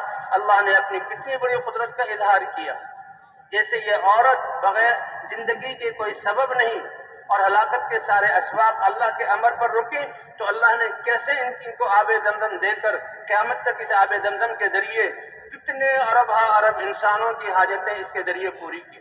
ان کی بھی اپنی بھوک جہاں ختم ہوئی، پیاس ختم ہوئی، بیماری سے شفا ملی اور تربیت ہوئی، اور اللہ کے رسول صلی اللہ علیہ وسلم فرماتے ہیں ماء زمزم لما شرب له، ایمان والا جس نیت سے آب زمزم کو پی لے گا اور جو حاجت اللہ سے مانگے گا اللہ وہ اس کو عطا کر کے رہیں گے۔ علم والے علم حاصل ہونے کے لیے مانگیں گے، اور جو ہے بھوکے جو ہے وہ بھوک دور کرنے کے لیے اس پانی کو پئیں گے، پیاسے پیاس دور کرنے کے لیے پئیں گے، بیمار بیماریوں کو دور کرنے کے لیے پئیں گے۔ اللہ کی ذات پر یقین ہوگا۔ واقعات ہے کہ جو اللہ کے رسول نے فرمایا کتنی حاجتوں کو اللہ نے پورا کیا، اور یہ اس عورت کی قربانی پر اللہ نے یہ نعمت انسانیت کو عطا فرمائی۔ اب یہ اللہ کا امر، اب یہ دلیل ہے اس بات کی کہ تربیت کرنے میں انسان ثواب کا محتاج نہیں ہے، تربیت میں تو اللہ کی ذات پر ایمان اور یقین اللہ کی محبت ہے۔ اور ابراہیم علیہ السلام چھری پھیر رہے ہیں کہ نبی کے بازو میں 4000 آدمیوں کی طاقت ہوتی ہے، نبی کے بازو میں 4000 آدمیوں کی طاقت ہوتی ہے، اس طاقت سے چھری پھیر رہے، چھری کاٹ نہیں رہی۔ ایک دعا غصہ بھی آیا، پتھر پر مارا، پتھر ٹوٹا، لیکن جب زور لگایا پھر اللہ نے جو ہے اپنی قدرت کا اظہار کیا۔ ابراہیم علیہ السلام کی آنکھوں میں تو پٹی بندھی ہوئی تھی، بیٹے نے کہا تھا اپنی آنکھوں میں پٹی باندھنے، کہیں مجھے دیکھ کر آپ کا ہاتھ رک نہ جائے اور میرا منہ جو ہے زمین کی طرف کر دے۔ تھوڑی دیر بعد دیکھا چھری چلی، خون کی فوار اٹھی اور جو ہے وہ ہاتھ پر پڑی اور گردن کٹی۔ سمجھے کہ بس بچہ قربان ہو گیا، اللہ کا حکم تھا، اللہ کا حکم بڑا ہے، بچے کی کوئی حیثیت نہیں۔ جب پٹی کھولی تو دیکھا چھری کے نیچے جنت سے ایک مینڈا لایا گیا اور اس کو چھری سے کاٹا گیا، اور جبرائیل علیہ السلام کھڑے ہیں اور اسماعیل علیہ السلام ساتھ ہیں اور وہ خوشخبری دے رہے ہیں اے ابراہیم اس امتحان میں بھی تم کامیاب ہو گئے۔ وَإِذِ ابْتَلَىٰ إِبْرَاهِيمَ رَبُّهُ بِكَلِمَاتٍ فَأَتَمَّهُنَّ قَالَ إِنِّي جَاعِلُكَ لِلنَّاسِ إِمَامًا۔ پھر کیا کہ ساری بعد میں آنے والے سارے انبیاء اور ساری انسانیت کا اے ابراہیم ہم نے تمہیں امام بنایا اور سب کے دلوں میں تمہاری محبت ڈال دی ان قربانیوں کی وجہ سے۔ تو سب سے بڑی دولت اور سب سے بڑا سرمایہ یہ ایمان ہے جو لا الہ الا اللہ کی دعوت سے انسانوں کے دلوں میں آتا ہے کہ سب کچھ کرنے والی ذات ایک اللہ کی ذات ہے۔ اور یہ اتنی بڑی دولت اور یہ ایمان تو اتنی بڑی دولت کہ جہنم کے بارے میں کہا جاتا ہے سارے دنیا کے پہاڑوں کو ایک پہاڑ بنا دیا جائے، اس کے اسٹیل اور لوہے کو ایک جگہ جمع کر لیا جائے اور اس پہاڑوں کے اوپر جہنم کے انگاروں میں سے ایک انگارہ رکھا جائے، اس کی تپش اتنی زیادہ ہوگی کہ وہ ان سب پہاڑوں کو پگھلا کر راکھ بنا دے. لیکن ایمان کی طاقت اس سے کہیں زیادہ ہے. اس لیے حدیث میں آتا ہے کہ ایمان والا صراط پر سے گزرنے لگے گا، جہنم چیخ پڑے گی، جز یا مؤمن فإن نور ایمانک قد اطفأ لہبی، اے ایمان والے مجھ پر سے جلدی گزر جا، کہیں تیرے ایمان کی ٹھنڈک میری آگ کو ٹھنڈا نہ کر دے. اس لیے حضرات انبیاء کرام سب سے پہلے دعوت دے کر اس ایمان کو بناتے ہیں اللہ کی ذات پر یقین کہ کرنے والی ذات اکیلی اللہ کی ہے. پھر اللہ سے وہ محبت کرنے والے بنتے ہیں، پھر اللہ کے احکام اترتے ہیں کہ انسانوں کی زندگی کے جتنے شعبے ہیں ان کو ہر ایک کو اللہ کے حکم کے مطابق کیسے پورا کیا جائے، ان میں لگا جائے. ایک ایک حکم ایمان والے کا تو سبحان اللہ تملأ المیزان، اس کا ایک زبان سے کہا ہوا کلمہ سبحان اللہ یہ ترازو کو بھر دے گا یہ اجر سے. تو اس کے بعد ایمان کے بعد اللہ نے پورا دین دیا اور ہمیں اللہ تعالیٰ نے نماز جیسا فریضہ عطا فرمایا. یہ نماز اللہ کا حکم کہتے پورا دین جو ہے یہ اللہ کے احکام ہیں، تجارت میں، زراعت میں اور عبادات میں. حج ہے تو زندگی میں ایک مرتبہ، اور زکوٰۃ اور وہ بھی حج بھی مالداروں پر جو علماء شرائط بتاتے ہیں آنے جانے کا خرچہ اور گھر والوں کے لیے سارے انتظامات، راستے امن والے ہوں پھر حج کیا جائے. اور ایک دفعہ فرض یہ زندگی میں اور چند لوگوں پر، باقی لوگ جن پر حج فرض نہیں ہے. اور زکوٰۃ ہے وہ بھی مالداروں پر سال میں ایک مرتبہ، اور مال کا 40واں حصہ اس کا تعلق مال سے. روزے ہیں اور روزے جو ہیں 12 مہینوں میں سے ایک مہینے، اور وہ بھی دن کے وقت میں 24 گھنٹوں میں سے آدھا وقت روزے کا، وہ سال میں ایک دفعہ، وہ سب پر فرض ہے سوائے عذر والوں کے. تو یہ جو ہے سال میں ایک مرتبہ. نماز اللہ کا وہ حکم ہے کہ جس کے ذریعے سے انسان اپنی بندگی کو ظاہر کرتا ہے. 5 دفعہ اپنے ساری چیزوں کو چھوڑ کر اللہ کے گھر میں آنا اور نماز میں کھڑا ہونا. اور یہ ہر حال میں فرض ہے نماز. بیمار ہو کھڑے ہو کر نہ پڑھ سکتا ہو تو بیٹھ کر پڑھے، بیٹھ کر نہ پڑھ سکتا ہو تو لیٹ کر پڑھے، اشارے سے پڑھے. جب تک کہ عقل فیل نہ ہو جائے یا بے ہوش نہ ہو جائے نماز معاف نہیں ہے. حتیٰ کہ حالت جنگ میں بھی یہ نماز اللہ کو اتنی پیاری ہے کہ 5 دفعہ اللہ کے در پر یہ حاضری دے، اللہ سے ملاقات ہو، کیونکہ نماز ایمان والے کی معراج ہے. تو حالت جنگ میں بھی نماز جو ہے یہ معاف نہیں ہے. اللہ کے رسول صلی اللہ علیہ وسلم اپنے صحابہ کے ساتھ عثمان مقام میں پہنچے، سامنے جو ہے مشرکین تھے، جنگ کی صورت بن گئی. تو صحابہ حضور جب ظہر کی نماز کا وقت آیا حضور صلی اللہ علیہ وسلم نے اسی میدان میں سارے صحابہ کرام کو جماعت کے ساتھ ظہر کی نماز پڑھائی. اب جب انہوں نے نماز پڑھ لی تو کافر چوکنے ہوئے کہ ہم سے بڑی غلطی ہو گئی. یہ نماز میں تو مسلمان اللہ کی طرف ایسے متوجہ ہو جاتا ہے کہ اس کو دائیں بائیں کی خبر نہیں ہوتی. تو ہمارے لیے ان کو نقصان پہنچانے کا بہت اچھا موقع تھا. تو ان کو افسوس ہوا اس بات کا، لیکن وہ آپس میں کہنے لگے کوئی بات نہیں، یہ مسلمان ہیں. ایک اور نماز آنے والی ہے عشر کی نماز، اور وہ ان کو اپنی اولادوں سے بھی زیادہ محبوب ہے، اور یہ نماز میں داخل ہوں گے تو ہم اپنا ان کو نقصان پہنچا سکتے ہیں. تو اللہ نے حضرت محمد صلی اللہ علیہ وسلم پر حالت جنگ میں جبکہ دشمن چوکنا ہو کر نقصان پہنچاتا ہو صلاۃ الخوف اتار دی کہ اے نبی آپ ان کی امامت کروائیں، اور اس طرح کروائیں کہ آدھی آپ کے صحابہ دشمنوں کے سامنے ہوں اور آدھوں کو آپ 1 رکعت پڑھائیے، اور پھر یہ ان کے دشمن کے سامنے کھڑے ہو جائیں، اور جو دشمن کے سامنے تھے وہ آپ کے پیچھے آ کر تو جہاں وہ 1 رکعت پڑھیں، ان کی 1 رکعت ہو جائے گی، آپ کی 2 رکعتیں سفر کی پوری ہو جائیں گی. اس میں اور بھی مسائل آتے ہیں. کافروں نے جب یہ دیکھا تو اس وقت حضرت خالد بن ولید رضی اللہ تعالی عنہ وہ کفار کے لشکر میں تھے، کہنے لگے ہم تو اسی دن سمجھ گئے کہ اس ہستی کی تو رہبری اور رہنمائی اور حفاظت آسمانوں سے ہو رہی ہے. نماز حالت جنگ میں بھی معاف نہیں. کیوں؟ یہ مسلمان کی اللہ سے ملاقات ہے. کہتے ہیں 70 ماؤں سے زیادہ محبت کرتے ہیں. 70 ماؤں سے زیادہ 70 کیا چیز ہے؟ جتنی عرب مائیں آئی ہیں ان کے دلوں میں بچوں کی محبت کس نے ڈالی ہے؟ اور انسان تو انسان، باقی جانور بھی ہیں، یہ چھوٹے چھوٹے پرندے، جی ہاں، یہ مرغی کیسے شکرے اور باز سے لڑتی ہے، کیسے چھوٹے پرندے بڑے پرندوں سے میں جان دے دیتے ہیں اپنے بچوں کی حفاظت کے لیے. تو یہ تمام مادائیں، یہ تو سارے جو تعلقات و محبتیں ہیں، اللہ نے رحمت کے 100 حصے کیے، ایک حصے کو اتار کر ساری جو ہے کائنات پر تقسیم کیا، اس سے نظام چل رہا ہے. اور 99 اللہ رحمت کے حصوں کو قیامت میں ایمان والوں کے لیے اس کا اظہار فرمائیں گے. 70 مائیں کیا ہوتی؟ تو وہ اللہ تو 5 دفعہ، یہ تو 50 نمازیں ہیں، اللہ تو 50 دفعہ چاہ رہے تھے. حضور صلی اللہ علیہ وسلم، یہ کہاں اس نماز کا عمل دیا گیا؟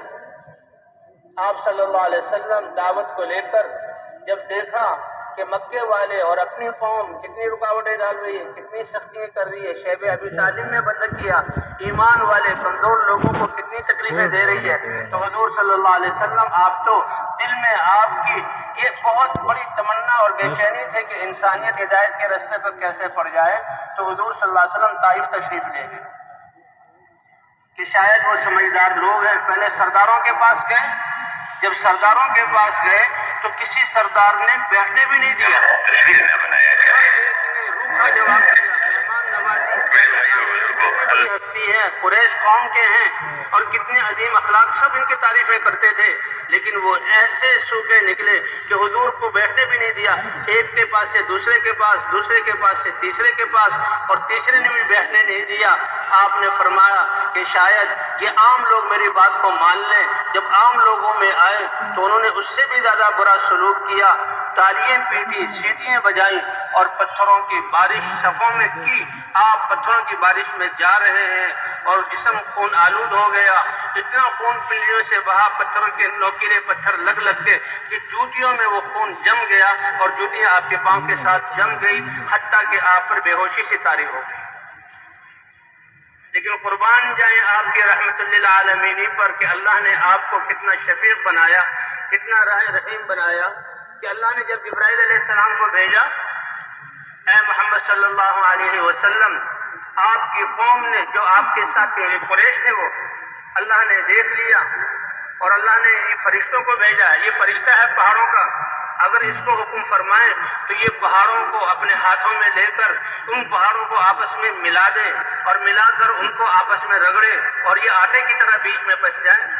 اللہ کی قدرت کیسی ہے، اللہ بچائے. ابھی یہ زلزلہ آیا، کتنی بلڈنگوں کو گرا دیا، کیسے زمین ہل گئی، کیسے انسان، ہزاروں لاکھوں کے قریب انسان جو ہے وہ ختم ہو گئے.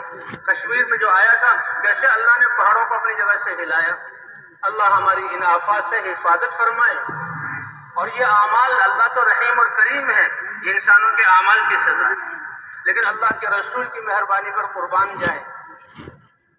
یہ حضور کے جو الفاظ، اے اللہ میں ان کو ہلاک کروانا نہیں چاہتا، ہو سکتا ہے کہ ان کی نسلوں میں سے وہ لوگ آئیں جو تیری کلمہ توحید کو، تیری توحید پر ایمان لانے والے ہوں اور اس کلمے کو ماننے والے ہوں اور تیری وحدانیت پر یقین رکھنے والے ہوں.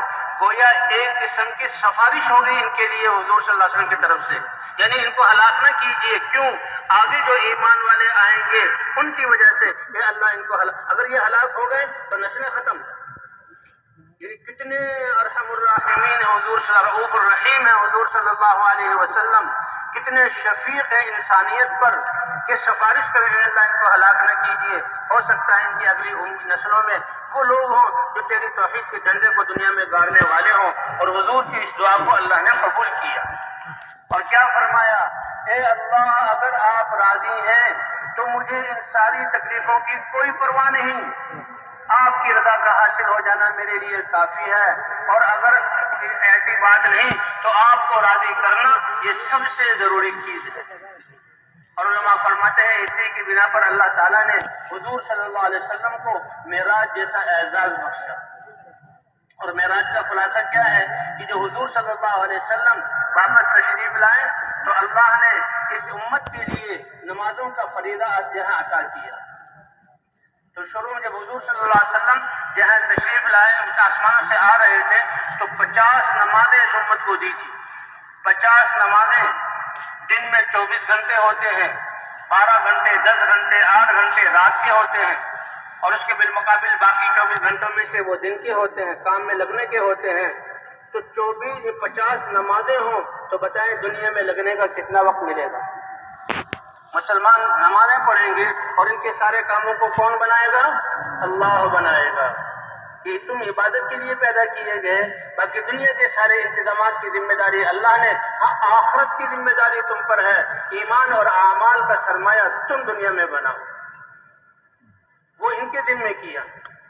وہ تو موسیٰ علیہ السلام کے پاس سے گزرے، حالات پوچھے کہ 50 نمازیں ملی ہیں، 9 دفعہ انہوں نے واپس کروایا کہ نماز کم کروائیں، ہر دفعہ میں 5 نمازیں کم ہوئیں، 9 دفعہ میں 45 نمازیں کم ہو گئی۔ حضور صلی اللہ علیہ وسلم اپنی امت کے لیے 5 نمازیں لے کر آئے، تو موسیٰ علیہ السلام نے اس پر بھی کہا کہ یہ امت 5 نمازیں بھی اس میں بھی کوتاہی کرے گی، لیکن اللہ کے رسول نے، اب تو مجھے شرم آتی ہے کہ اللہ سے کہوں 5 سے بھی کم کر دو، میری امت 5 بھی نہیں پڑھے گی۔ 5 نمازوں کو لے کر حضور صلی اللہ علیہ وسلم چلے، اللہ کی طرف سے اعلان ہوا، اے نبی، جیسے ہم نے 50 نمازیں فرض کی تھی، اب 5 رہ گئی، تمہاری امت، آپ کی امت 5 نمازیں پڑھے گی اور ثواب میں اس کو 50 نمازوں کا عطا کروں گا۔ سبحان اللہ۔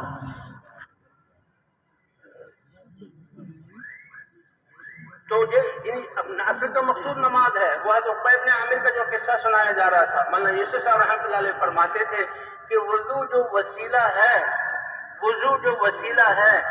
اور اس وضو کے بعد مسلمان کے کلمہ شہادت پڑھ لیں، 8 دروازے جنت کے کھل جاتے ہیں، جنت کے محلات مل جاتے ہیں۔ جس کی وضو پر اللہ اس کو یہ انعام دیں گے تو اس کی نمازوں پر اللہ تعالیٰ دنیا اور آخرت کے کام کیسے نہیں بنائیں گے؟ یہ اللہ کا امر ہے۔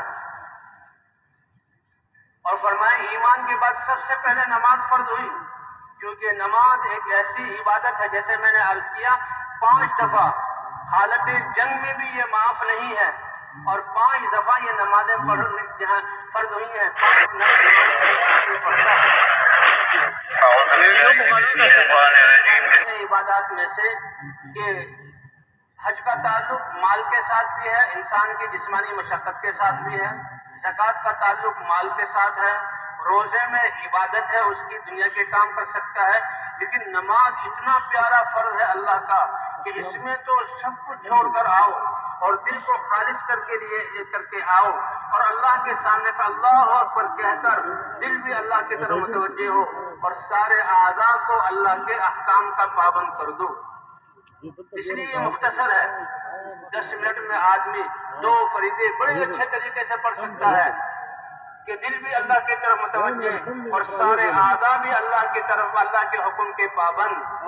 اس لیے کہتے ہیں ان الصلاۃ تنہی عن الفحشاء والمنکر، یہ اللہ کی ایسی عبادت ہے کہ سارے اعضاء کو اللہ کے حکم کا پابند کیا۔ نماز میں اب اس کی ایسی تربیت فرماتے ہیں کہ یہ اس کے جسم کا استعمال ایسا ٹھیک ہوگا کہ یہ نمازی اب دنیا کے جس شعبے میں جائے گا، اور یہ اپنے جسم کا استعمال اللہ کے حکم اور نبی کے طریقے کے مطابق کرے گا۔ اس لیے فرمایا نمازی آدمی کی اگر جہاں چیز وہ دنیاوی حالات اور اعمال ٹھیک نہیں ہے تو وہ خیر منائے اپنی نمازوں کی۔ یہ تو اللہ کا ارشاد ہے ان الصلاۃ تنہی عن الفحشاء والمنکر، اتنا بڑا یہ عمل ہے نمازوں کا۔ تو اللہ کے راستے میں نکل کر جہاں دعوت دے کر ایمان بنایا جاتا ہے، وہاں نمازوں کے ذریعے سے اپنے جسم کے اعضاء کی تربیت کی جاتی ہے کہ جسم کا استعمال ٹھیک ہو جائے۔ اب 10 منٹ کے لیے انسان اپنے یہ ہاتھ اور پاؤں، دل اور دماغ، آنکھیں اور زبان اور کام سب اللہ کے حکم کے پابند ہوتے ہیں۔ جس شخص نے نماز میں اپنے اعضاء کو اللہ کے حکم کا پابند کر لیا، بادشاہ کو دیکھو تو وہ اپنی بادشاہت میں اللہ کے احکام کو پورا کرے گا اور رعایت کے حقوق کو ادا کرے گا۔ یہ تاجر ہے تو اس کی تجارت پاکیزہ ہوگی، گاہکوں کے ساتھ اس کا معاملہ ٹھیک ہوگا۔ یہ صنعت کار ہے تو صنعت کارخانے کا چلانا اس کا اللہ کے حکم کے مطابق ہوگا، مزدوروں سے اس کا معاملہ ٹھیک ہوگا۔ اگر یہ زمیندار ہے تو زمینداری میں اس کے جسم کا استعمال ٹھیک ہوگا، کیونکہ نماز اس کی درست ہو گئی، اور اپنے حاریوں سے اس کا معاملہ ٹھیک ہوگا۔ معاشرے میں پڑوس میں رہ رہا ہے تو اس کا اپنے پڑوسیوں سے، اسی طرح اگر یہ باپ ہے تو اپنے گھر والوں سے، سربراہ ہے تو گھر والوں سے، بیٹا ہے تو اپنے باپ سے، تمام جتنے بھی جسم کے استعمال کے جو ہے راستے ہیں سب میں اللہ اس کی زندگی کو درست کر دیں گے، کیونکہ اللہ فرماتے ہیں ان الصلاۃ تنہی عن الفحشاء والمنکر، کہ یہ نماز بے حیائی والے کاموں سے اور اللہ کی نافرمانیوں سے روکتی ہے۔ اگر ہم چاہتے ہیں ہمارا سارا معاشرہ ٹھیک ہو جائے، یقین بنا کر مسجدوں میں لانا، مسجد سے تعلق جوڑنا، نمازوں والا بنا دینا، نمازوں کو صحیح کر کے پڑھنے والا بنا دینا، زندگی کے سارے شعبوں میں رونقیں اور برکتیں آ جائیں گی، اور ہمارے سارے تجارت پاکیزہ بن جائے گی، زراعت پاکیزہ بن جائے گی، حکومت پاکیزہ ہو جائے گی، عدالتوں میں انصاف ہوگا، معاشرے میں ہمدردی خیرخواہی ہوگی، اور اسی طرح معاملات ان کے درست ہو جائیں گے، اخلاق ان کے اعلیٰ ہو جائیں گے۔ اس لیے ایمان کے بعد سب سے بڑا حکم اللہ تعالیٰ نے نماز کا دیا۔ ایک شخص تھے، وہ اسلام میں داخل ہوئے، پرانی چوری بھی کرتے تھے، کچھ اور بھی بدعنوانیاں کرتے تھے، تو حضور صلی اللہ علیہ وسلم صحابہ نے عرض کیا یا رسول اللہ فلاں نے کلمہ تو پڑھ لیا لیکن ابھی پرانی عادتیں گئی نہیں۔ حضور نے فرمایا نماز پڑھتا ہے؟ تو انہیں عرض کیا ہے اللہ کے رسول نماز پڑھتا ہے۔ فرمایا پھر اطمینان رکھو، یہ نماز اس کی زندگی کو پاکیزہ بنا دے گی۔ صحابہ کہتے ہیں ہم نے اپنی آنکھوں سے دیکھا کہ وہ چند ہی دنوں میں ان کی زندگی پاکیزہ بن گئی۔ اس لیے بھائی اللہ یہ مسلمان اتنا قیمتی ہے، اس کی تربیت اس کی زندگی میں یہ تو ماں کی گود سے ہی شروع ہو جاتی ہے۔ ماں باپ مسلمان ہیں، اللہ نے ان کی گود کو بچے سے بھرا جو ہے ان کی نعمت سے بھر دیا اور خوشیاں آ گئیں، تو یہ بچہ جو کتنا خوش قسمت ہے جس کے ماں باپ مسلمان ہوں۔ تو سب سے پہلے اس بچے کو ابھی نہلایا، کپڑے پہنائے، آنکھیں کھل نہیں رہی، کانوں سے سن نہیں رہا، ہاتھ ہلا نہیں سکتا، پاؤں پر کھڑا نہیں ہو سکتا، لیکن اذان کے کلمات اس کے کانوں کے ذریعے دل تک پہنچا دیے جاتے ہیں۔ یہ اذان یہ کلمات ہیں، اللہم رب هذه الدعوت التامہ، اے اللہ دعوت تامہ کے مالک اور رب، جتنے نبیوں نے دعوت دی اور دعوت سے حق زندہ ہوا اور حق زندہ ہونے سے دنیا امن کا گہوارہ بنی اور باطل کو اللہ نے توڑا، ان سب کی دعوت کے کلمات کا خلاصہ ہے یہ اذان۔ اور اس بچے کو جو آج آیا ہے ماں باپ کے ایمان والا ہونے کی وجہ سے اب ہماری شریعت میں ہے کہ اس کے کان میں وہ اذان والے کلمات کہے جا رہے ہیں۔ ایک کان میں اذان ہے، دوسرے کان میں اقامت ہے، کہ جب اذان اور اقامت ہو گئی اب نماز کے کھڑے ہونے میں کتنی دیر تمہاری نماز جنازہ پڑھی جائے گی، تو دنیا کی اللہ کیسا کم کر کے بتلا رہے ہیں، اے میرے بندے میرے احکام کو اتنی تھوڑی سی دیر کے لیے ماننا۔ غزوہ بدر کے موقع پر حضور صلی اللہ علیہ وسلم کو بتلایا گیا کہ آپ کو فتح بھی دی جائے گی اور مقابلہ بھی ہوگا۔ پتہ لگا حضور صلی اللہ علیہ وسلم کو کہ ابو سفیان کا لشکر شام سے تجارت کا سامان لا رہا ہے، جن مکے والوں نے 13 سال حضور صلی اللہ علیہ وسلم اور صحابہ پر مشقتوں کے پہاڑ توڑے اور مسلمانوں کی پٹائیاں کی اور ان کے گھروں پر قبضہ کیا اور صحابہ جو ہیں یہ مدینہ منورہ آ گئے، تو ان میں ہر ایک کا اس جہاں تجارت کے قافلے میں جہاں مال ہے اور سامان آ رہا ہے، اور 40 آدمیوں کی تعداد تھی، اور ابو سفیان اس کے جو ہے وہ اس کے نگران تھے، بڑے تھے، لیڈر تھے، اور وہ اس لشکر کو لے کر آ رہے تھے۔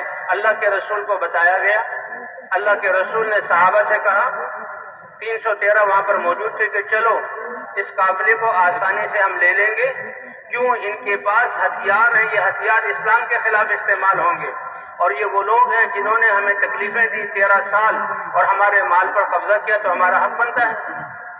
کچھ صحابہ نے یہ بھی کہا یا رسول اللہ اتنی اجازتوں کے گھروں سے تلواریں تو لے آئے، ہم تو نماز پڑھنے آئے تھے، تو بالکل اجازت نہیں۔ تو کوئی ہتھیار بھی 10 سے زیادہ نہیں تھا، گھوڑا صرف ایک مقداد کے پاس تھا۔ حضور صلی اللہ علیہ وسلم اور اللہ کی طرف سے حکم چلے، لیکن اللہ نے اپنی قدرت کو ظاہر کرنا تھا۔ ایک یہ کہ یہ لشکر مل جاتا اور مال مل جاتا، اور حضور صلی اللہ علیہ وسلم اسی لیے گئے تھے کہ جنہوں نے ہمارے گھروں پر قبضہ کیا، جنہوں نے ہمارے مالوں پر قبضہ کیا، یہ مال ہم لے لیں، لیکن اللہ نے اپنی قدرت کو ظاہر کرنا تھا۔ تو ابھی ابو سفیان کا لشکر جو ہے وہ اس راستے پر آیا نہیں تھا، اللہ کے رسول اس راستے پر آگے پہنچ گئے اور ایک جگہ پڑاؤ ڈالا، رات کو ٹھہرے، آگے چلے۔ ابو سفیان اسی راستے سے آیا، کیونکہ جو مکہ کی اور راستہ جا رہا تھا یہی وہی امید تھی کہ بھی اس پر اس لشکر سے مڑبھیڑ ہو جائے گی، لیکن اللہ نے اپنی قدرت کو ظاہر کرنے کے لیے ابو سفیان کا لشکر پیچھے ہے، حضور کا لشکر آگے۔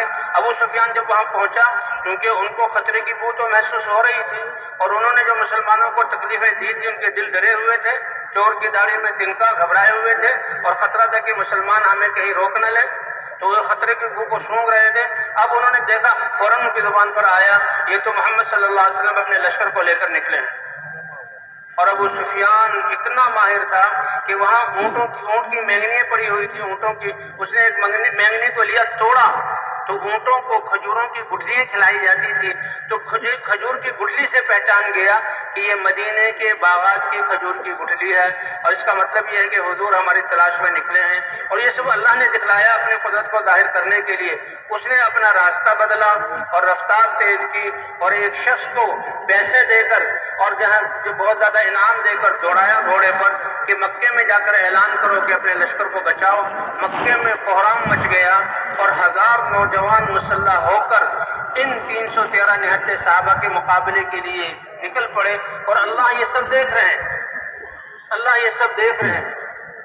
اب یہ لشکر تو بچ کے نکل گیا، اور حضور صلی اللہ علیہ وسلم جب اس میدان غزوہ بدر میں پہنچے ہیں تو سامنے سے 1000 کا لشکر جرار اور یہ مسلح ہو کر آ رہا ہے، اور ان کے سامنے 313 صحابہ ہیں۔ تو اللہ نے اپنی قدرت کا اظہار کیا۔ سب سے پہلے تو ایسا ہوا کہ پہلے صحابہ کرام ایک میدان اور چکنی زمین پر ٹھہرے، لیکن ایک صحابی نے، خباب بن منذر نام ہے، یا رسول اللہ اس جگہ پر ٹھہرنا اگر وحی ہے اور آپ کا قطعی فیصلہ ہے پھر تو بولنے کی گنجائش نہیں، لیکن اگر آپ کی رائے ہے تو میری رائے میں اس کو چھوڑ کر دوسری جگہ لے لیں۔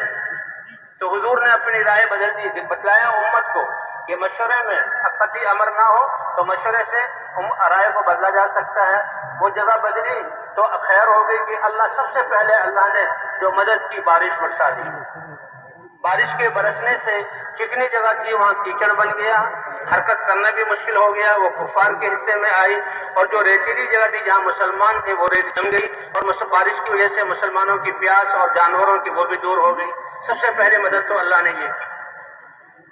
تو کام چلتا ہے اللہ کی مدد سے۔ اور دوسرا اللہ تعالیٰ نے فرماتے ہیں قرآن میں کہ قرآن کی آیات ہے کہ ہم نے کافروں کی تعداد کو کم کر کے تمہارے سامنے دکھلایا تاکہ تمہارے دل جو ہیں وہ پژمردہ نہ ہو جائیں اور تم بے حوصلہ نہ ہو جاؤ۔ یہ تو بہت تھوڑے سے، تمہاری ہمت کوئی بات نہیں، اللہ کی مدد بھی ہمارے ساتھ ہے۔ اور کہا کہ کفار کی نظروں میں مسلمانوں کو 313 سے بھی کم کر کے دکھلایا تاکہ ان کی بھی جرأت ہو اور اللہ اپنی قدرت کو ظاہر کرے۔ اور کہتے ہیں جب ابو جہل آ رہا تھا یہ کافروں کے لشکر کو، 1000 کے لشکر کو لے کر، تو کئی دفعہ انہیں ارادہ بھی کیا کہ ابو سفیان کا لشکر تو بچ کے نکل گیا ہے لہذا ہم واپس چلے جائیں، لیکن بعض شرارتیوں اور شیطان بھی ان کے ساتھ تھا، اور شیطان ایک سردار کی شکل میں تھا۔ شیطان اس زمانے میں مشوروں میں بھی بیٹھتا تھا اور ایسے لشکروں میں بھی آتا تھا، اور اس نے ابو سفیان کا اور ایک ابو جہل کے بھائی کا ہاتھ پکڑا ہوا ہے اور جو کافروں کو ابھارتا ہوا لا رہا ہے۔ اتنے میں جب میدان بدر میں وہ پہنچا تو آسمان سے فرشتے اتر رہے تھے۔ فرشتوں کو اترتا ہوا دیکھ کر شیطانوں سے ہاتھ چھڑایا اور بھاگا، کہا میں جو دیکھ رہا ہوں وہ تم اس کو نہیں دیکھ رہے۔ اللہ نے بارش کے ذریعے بھی مدد کی، اور اللہ تعالیٰ نے یہ کم دکھلا کر بھی مسلمانوں کی مدد کی۔ اور پھر جو ہے جب فرشتے اللہ نے اتارے کہ 1000 فرشتے اترے، پھر 2000 فرشتے اترے، اور اللہ نے فرمایا فرشتے تو تمہارے دل کو باندھنے کے لیے اترے ہیں، یہ بشارت کے لیے اترے ہیں۔ تم کہو گے 5000 جو ہم فرشتے ایسے گھوڑوں پر جو نشان زدہ ہم بھیج دیں گے، لیکن اس سے بڑی بات کہ اللہ کی مدد تمہارے ساتھ ہے، اللہ کی مدد تمہارے ساتھ ہے۔ اور حضور صلی اللہ علیہ وسلم اس وقت میں نماز میں کھڑے ہوئے، اللہ نے ایک تو شیطان بھاگا، اور دوسرے حضور صلی اللہ علیہ وسلم نے فرما دیا کہ دیکھو ابو جہل یہاں گرے گا اور عتبہ یہاں گرے گا، شیبہ یہاں گرے گا، فلاں یہاں قتل ہوگا، میدان جنگ جب جنگ ختم ہوئی میدان میں دیکھا کہ جو حضور صلی اللہ علیہ وسلم نے اشارہ کیا تھا 70 افراد ان کے قتل ہوئے اور 70 افراد کو صحابہ کرام قید کر کے مدینے لے آئے۔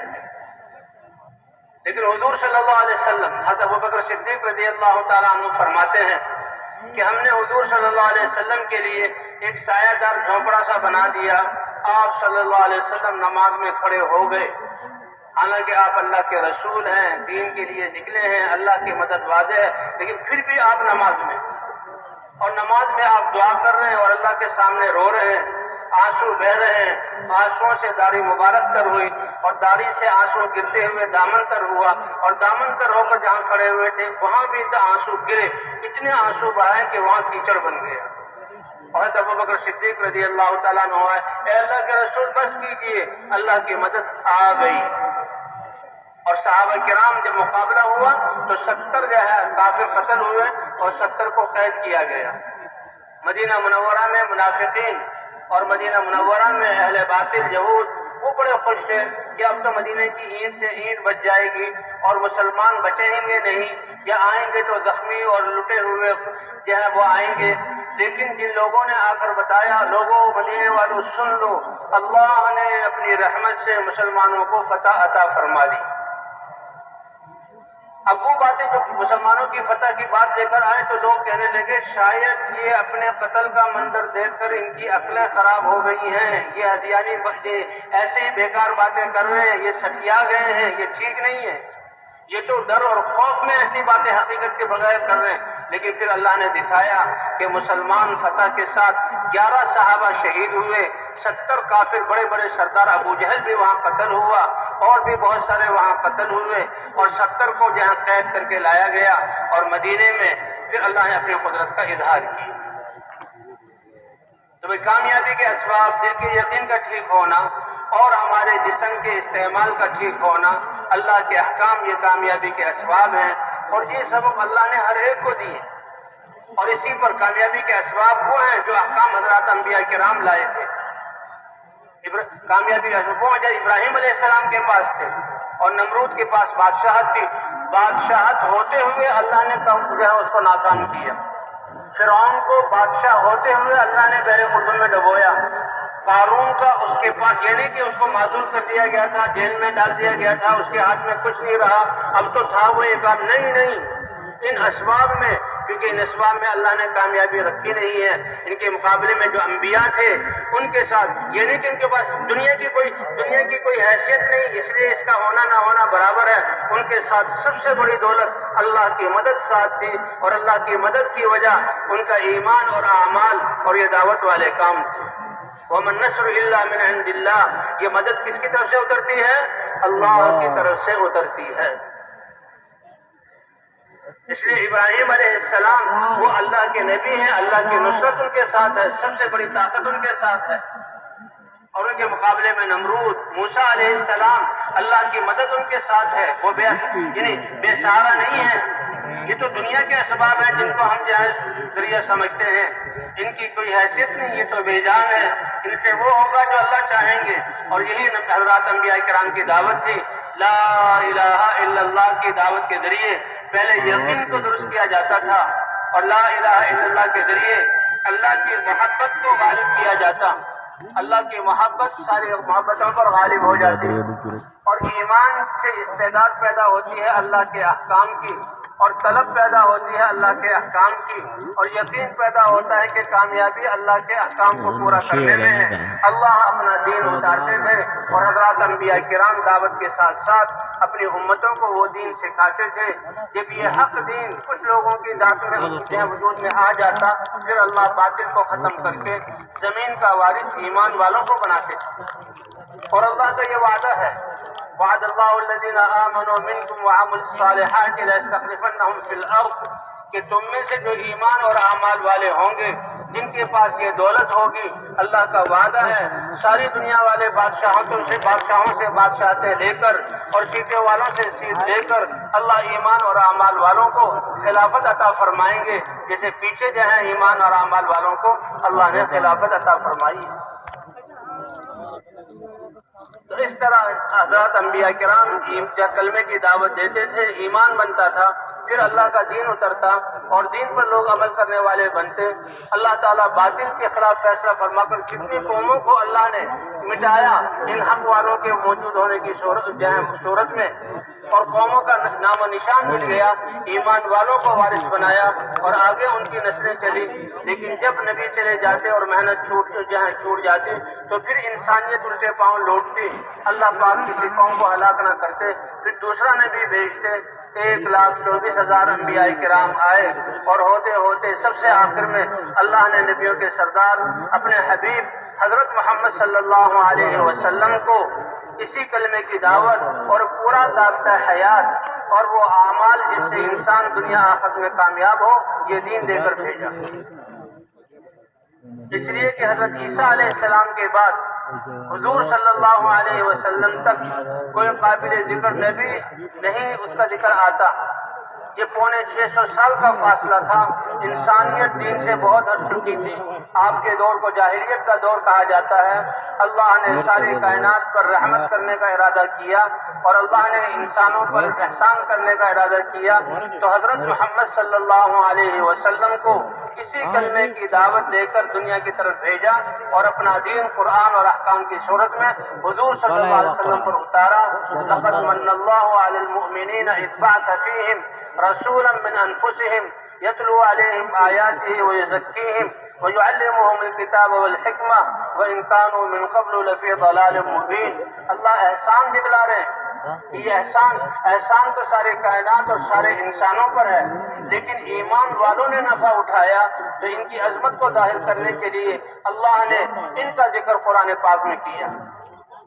یہ ایمان کتنی بڑی دولت ہے۔ کہتے ہیں سورہ کہف کی پہلی 10 صورتیں 10 آیتیں آخری 10 آیتیں پڑھیں تو اللہ تعالیٰ اس پڑھنے والوں کو دجالی فتنوں سے بچائیں گے۔ اور سورہ کہف میں کیا ہے کہ چند نوجوانوں کا ذکر ہے شروع میں کہ جو اپنے ایمان کی حفاظت کے لیے انہوں نے اپنے عہدے اور مرتبے اور شاہی آسائشوں کو جو ہے چھوڑا، اللہ نے ان کے لیے اپنی قدرت کا اظہار کیا۔ وہ کتنے ہیں؟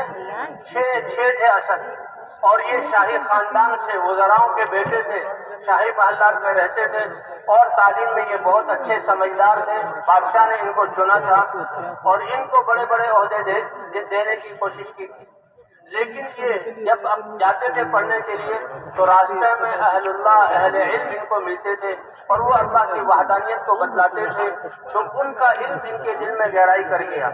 یہ علماء اہل علم جو ہے ان کی بات صحیح ہے اور ساری کائنات کو چلانے والی ذات تو ایک اللہ کی ہے، اور بادشاہ دھوکے میں ہے جو اپنے آپ کو جو ہے اپنے رعایا کا رب کہتا ہے اور اپنے سامنے جھکاتا ہے اور طاقت کے ذریعے ان کو اپنے سامنے جو ہے ان کو جو قابو کیا ہوا ہے۔ یہ بچے سمجھ گئے، کہتے ایمان یہ ایسی ایک خوشبو ہے، ایسا یہ عشق کہ یہ چھپتا نہیں ہے۔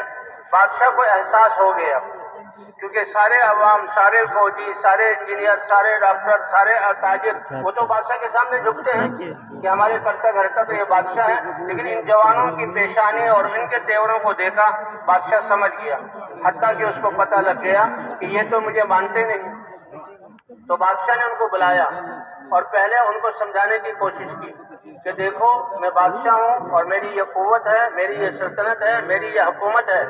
یہ کمزور سے سہارے جن پر دنیا والے سہارا کرتے ان سے ڈرانا چاہا، لیکن جس کے دل میں اللہ کی ذات کا یقین آ گیا ساری دنیا کی طاقتیں ان کے سامنے ہیٹ ہو جاتی ہیں۔ کہا دیکھو تمہاری یہ سارے جہاں آسائشیں جائیں گی اور سارے مرتبے جائیں گے تو مجھے مان لو۔ انہوں نے کہا نہیں، ہم تو ایک اللہ پر ایمان لے آئے، وہی سب کچھ کرنے والا ہے۔ بادشاہ نے پہلے ان کو لالچ بھی دیا اور پھر بادشاہ نے دھمکی دی کہ دیکھو پھر میں تمہیں ایسی سزائیں دوں گا کہ تمہاری نسلیں یاد رکھیں گی۔ اس پر یہ نوجوان الگ ہوئے اور کہا کہ ہم نوجوان اور بچے ہیں، کہیں بادشاہ ہمیں تکلیفیں دے کر مجبور نہ کر دے، ہماری زبان سے ہمارے رب کے بارے میں گستاخی نہ ہو جائے، اس لیے اپنے ایمان کی حفاظت کے لیے نکل جاؤ۔ اللہ نے یہ واقعہ قرآن پاک میں ذکر کیا کہ وہ 6 نوجوان اپنے ایمان کی حفاظت کے لیے کہ وقتی طور پر تو بادشاہ کی پکڑ اور غصے سے بچے، آگے اللہ راہ نکالے گا۔ پھر اللہ نے عجیب ایسی راہ دکھلائی کہ وہ ایک نمونہ بنا کائنات کے لیے۔ اب یہ 6 لوگ اپنے ایمان کی حفاظت کے لیے جا رہے تھے، 6 نوجوان۔ راستے میں ایک چرواہا بکریاں چرا رہا تھا اور وہ بڑا سلیم الطبع تھا۔ اس نے دیکھا یہ 6 نوجوان تو بڑے نازک و نفیس اور شاہی خاندان کے لوگ ہیں، یہ جنگل کی طرف کہاں جا رہے ہیں؟ پوچھا کیا بات ہے، آپ لوگ اکٹھے ہو کے کہاں جا رہے ہیں؟ انہوں نے کہا بات یہ ہے کہ ہمیں تو اللہ نے ایمان عطا کیا، ہم نے اللہ کو پہچانا، ہم اپنے ایمان کی حفاظت کے لیے جا رہے ہیں، اس لیے سب کچھ چھوڑ دیا۔ تو کہنے لگا آپ تو بہت عظیم لوگ ہیں، آپ کا ساتھ رہنا تو میری سعادت۔ اس نے بھی اپنی بکریاں چھوڑ دی اور وہ جہاں ان کے ساتھ ہو گیا۔ ساتھ میں یہ اب یہ گڈریا تھا، چرواہا تھا، اس کا کتا بھی اس کے ساتھ ہو گیا۔ سبعۃ وثامنہم کلبہم، 7 نوجوان، 6 تو اپنے ایمان کی حفاظت کے لیے نکلے اور ایک ان کی صحبت میں رہ کر اللہ کے فضل کو حاصل کرنے کے لیے نکلا، اور کتا ان کی پہرے داری کے لیے نکل گیا۔ اللہ اکبر! اللہ نے اپنی قدرت کا کیا اظہار کیا۔ ایک غار آئی، یہ غار میں گئے کہ بھئی چلتے چلتے بہت تھک گئے ہیں، سانس چڑھ گیا ہے، تھوڑا سا آرام کر لو، تھکاوٹ دور ہو تو پھر اگلا دن جہاں سوچیں گے۔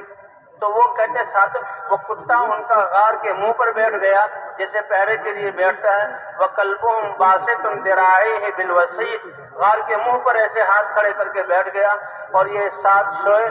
اللہ فرماتے ہیں کہ یہ اپنے دین کی، ایمان کی حفاظت کے لیے نکلے تھے۔ ہم نے اپنی قدرت کا یہ اظہار کیا کہ 309 سال اللہ فرماتے ہیں ہم نے ان کو نیند ان پر مسلط کی اور سلا کے ان کو زندہ رکھا۔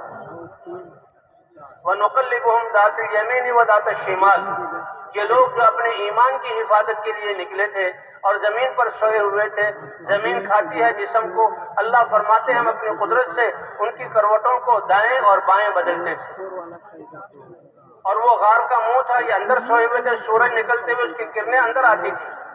تو قرآن پاک میں ہے وَتَرَى الشَّمْسَ إِذَا طَلَعَتْ تَزَاوَرُ عَنْ كَهْفِهِمْ ذَاتِ الْيَمِينِ وَإِذَا غَرَبَتْ تَقْرِضُهُمْ ذَاتَ الشِّمَالِ، جب سورج نکلتا ہے اور کرنیں اندر جاتی ہیں تو ہم دائیں طرف کرنوں کو باہر نکال دیتے ہیں، روشنی اندر باقی رہتی ہے اور ہم کروٹوں کو بدل رہے ہیں۔ اور جب سورج غروب ہونے لگتا ہے تو بجائے ان کی سورج کی کرنیں ان پر پڑنے لگتی ہیں تو ہم بائیں طرف سورج کی کرنوں کو نکال دیتے ہیں۔ 309 سال کے بعد ہم نے ان کو جگایا۔ حکومتیں ختم ہو گئی، یہ اٹھے اور پوچھنے لگے کہ بھئی کتنا سوئے ہوں گے؟ کہا معلوم ہوتا ہے بہت تھکے ہوئے تھے، گہری نیند تھی، یومن او بعد یوم، یہ ایک دن یا ایک دن سے کچھ کم ہم سوئے ہوئے ہیں، اب بھوک لگی ہوئی، اب بھوک کا احساس ہوا۔ 309 سال اللہ نے بغیر کھلائے پلائے اللہ نے ان کو زندہ رکھا، یہ ہے اللہ کی قدرت۔ اب کیونکہ وہ شاہی خاندان میں سے تھے، وہاں سے کچھ پیسے لے کر نکلے تھے، کا ایک کو بھیجا کہ بھئی دیکھو یہ پیسے لے کر جاؤ اور بڑی نرمی سے بات کرنا، کسی سے جھگڑنا نہیں، پاکیزہ جو کھانا ہو لے کر آ جانا۔ اب وہ تو سمجھے ہیں کہ بھئی وہی معاملہ ہے، وہی حکومت ہے، کسی کو پتہ نہ لگے، اللہ نے نظام بدل دیا، یہ ہے اللہ کی قدرت۔ جب وہ دکان والے کے پاس گئے تو دکان والا پہلے تو شکل دیکھ کے حیران ہوا، 309 سال پہلے کا لباس، شکل، بال اور صورت وہ کیا ہوگی، اور آج اس زمانے کا نیا زمانہ، نئی ترقی، اس میں کیا بدلا ہوگا۔ لیکن چلو جنگل سے کوئی آیا ہے، کھانا بھی لیا، کھانا لے کر اب جب پیسے دینے لگا تو وہ تو سکے جیسے کہ کسی خزانے کے ہو، اس پر بات بڑھ گئی، بھئی یہ پیسے کہاں سے ہے، تم کہاں سے آئے ہو، اور بات بڑھتے بڑھتے کہ یہ تو ایک خزانہ ہے، اور پھر ایسے آدمی کا جس کی یہ کیفیت ہے جیسے جنگل کا لگتا ہے، یہ کہاں سے آئے، بادشاہ تک بات پہنچ گئی۔ اور اس زمانے کا بادشاہ ایمان والا تھا اور عوام بگڑی ہوئی تھی، اور وہ دعائیں کرتا تھا۔ کیسے ایمان والے ہمدرد ہوتے ہیں، اے اللہ اپنی قدرت کا کوئی اظہار کر دے، میری رعایا ایمان والی بن کر نجات پالے۔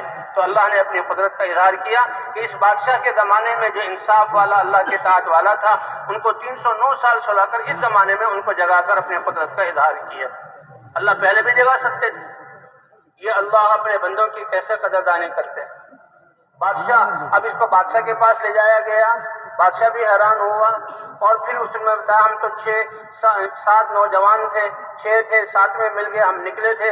تو پھر بادشاہ کو یاد آیا کہ بادشاہوں نے ایک دوسرے کو وصیت کی تھی کہ 7 نوجوان شاہی مجرم وہ نکلے تھے، ان کے نام یہ تختی پر لکھے ہوئے تھے اور وہ تختی رکھی ہوئی تھی کہ جب بھی ملے تو ان کو سزا دی جائے۔ تو بادشاہ کو یہ بات معلوم تھی، اس نے وہ تختی منگائی تو جو وہ 6 نام اس نے بتائے تھے وہی نام تھے۔ بادشاہ نے اللہ کا شکریہ ادا کیا کہ اللہ نے اپنی قدرت کو ظاہر کیا ہے اور اپنے عوام کو لے کر گیا اور پھر وہاں مسجد بنوائی۔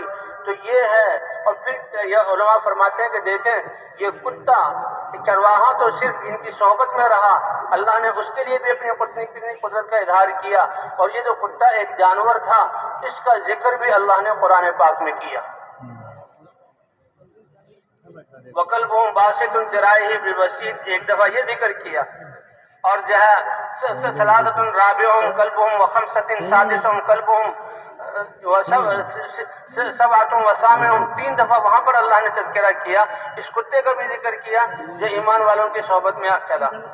تو علماء فرماتے ہیں کہ جو اپنے ایمان کی حفاظت کے لیے جو 6 نوجوان یا 7 نوجوان چلے تھے، اللہ نے ان کے لیے اب ان کو 309 سال سلایا اور بغیر کھلائے پلائے ان کو جہاں زندہ رکھا، اور ان کی اس جو قدرت ظاہر کی پوری قوم کی ہدایت کا ذریعہ بنایا۔ اللہ نے تو ہمیں ایسی امت میں پیدا کیا کہ جن کی ذمہ داری ہے کہ قیامت تک آنے والے انسانوں کے دلوں میں ایمان اور یقین کیسے آ جائے اور ان کی زندگی کیسے پاکیزہ بن جائے، ان کو اللہ کتنا اجر عطا فرمائیں گے اور ان کے لیے اللہ ان کو اپنی قدرت کو کیسا اظہار فرمائیں گے۔ جیسے کہ ہر مجلس میں کہا جا رہا ہے کہ ہم حضرت محمد صلی اللہ علیہ وسلم کی امت میں ہیں، آپ سید الانبیاء ہیں، آپ کی امت بھی خیر الامم ہے۔ حضور صلی اللہ علیہ وسلم کے ختم نبوت کے صدقے اللہ تعالیٰ نے اس ایمان کی محنت کو اس امت کا فریضہ قرار دیا۔ کنتم خیر امت اخرجت للناس تأمرون بالمعروف وتنہون عن المنکر وتؤمنون باللہ، بہترین امت اس کو قرار دیا گیا۔ اس لیے حضور صلی اللہ علیہ وسلم نے پہلے دن سے امت کو اس محنت میں اپنے ساتھ لیا۔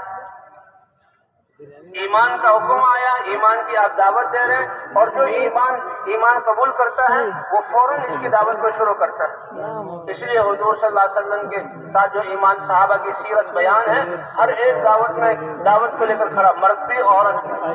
حضور صلی اللہ علیہ وسلم نے حضرت خدیجہ رضی اللہ تعالیٰ عنہ کو سب سے پہلے گھر والوں میں دعوت دی، اے خدیجہ لات اور عزہ سے برات ظاہر کرو اور اشہد ان لا الہ الا اللہ اشہد ان محمد رسول اللہ، اس کی گواہی دو۔ حضرت خدیجہ رضی اللہ تعالیٰ عنہ نے عرض کیا، اے اللہ کے رسول، آپ اپنے اتنے بڑے کام کی ابتدا میری ذات سے کر رہے ہیں، تو اس لیے میں اس سعادت کو حاصل کرتی ہوں اور فوراً لا الہ الا اللہ کی گواہی دیتی ہوں۔ انت اول من یدعو وانا اول من یستجیب، اور دعوت کو قبول کر کے بہت بڑی تاجرہ تھی، اور شام مال جاتا تھا اور مکے میں بکتا تھا، شام سے مکے میں مال آتا وہاں بکتا تھا، نعمتوں کی فراوانی تھی۔ حضور صلی اللہ علیہ وسلم کا یہ خانوادہ تھا، بچے تھے، لیکن جو ہی کلمہ پڑھا تو تجارت کی فکر کو چھوڑ کر اب انسانیت کو، مردوں عورتوں کو کفر سے کیسے بچانا، جہنم سے کیسے بچانا ہے، اس دعوت میں لگی اور اپنا مال حضور پر خرچ کیا، حضور کے دین پر خرچ کیا، صحابہ اور یتیموں اور بیواؤں پر خرچ کیا، یہاں تک کہ تھوڑے ہی دنوں میں گھر کا سارا سامان ختم ہو گیا اور فاقے کی نوبت آ گئی، اور حضور صلی اللہ علیہ وسلم اپنے گھر سے بھوک کی حالت میں بیت اللہ جا رہے ہیں۔ لیکن بھئی یہ بھوک اللہ کے دین کی وجہ سے، یہ کتنی اللہ کے ہاں اس کی قدر ہے۔ جبرائیل علیہ السلام آئے اور عرض کیا، اے اللہ کے رسول، آپ کے گھر میں فاقہ، تو سنیے اللہ نے آپ کی بیوی خدیجہ کو اس فاقے کی وجہ سے سلام بھیجا ہے۔ اس لیے یہ امت حضور صلی اللہ علیہ وسلم کے ساتھ دعوت میں شریک، پہلے دن سے حضور صلی اللہ علیہ وسلم نے امت کو دعوت میں شریک کیا۔ ہر مسلمان مرد اور عورت وہ دعوت دینے والا تھا۔ مدینہ منورہ مہاجرین جو آئے اور انصار مدینہ وہ تو پہلے ہی قرضوں میں دبے رہتے تھے، اب مہاجرین کا خرچہ بھی آ گیا، انہوں نے ان کو جگہ بھی دی، انہوں نے ان کو جہاں کھانے بھی دیے، اور انہوں نے ہر چیز میں ان کا ہاتھ بٹایا، خرچے ان کے زیادہ ہو گئے، اور صاحب انصار مدینہ بھی دین کی خدمت میں لگے، کمائی کا وقت کم ہو گیا، لیکن اللہ نے ان کی جانوں مالوں میں ایسی برکت دی کہ ان کو غنی بنا دیا۔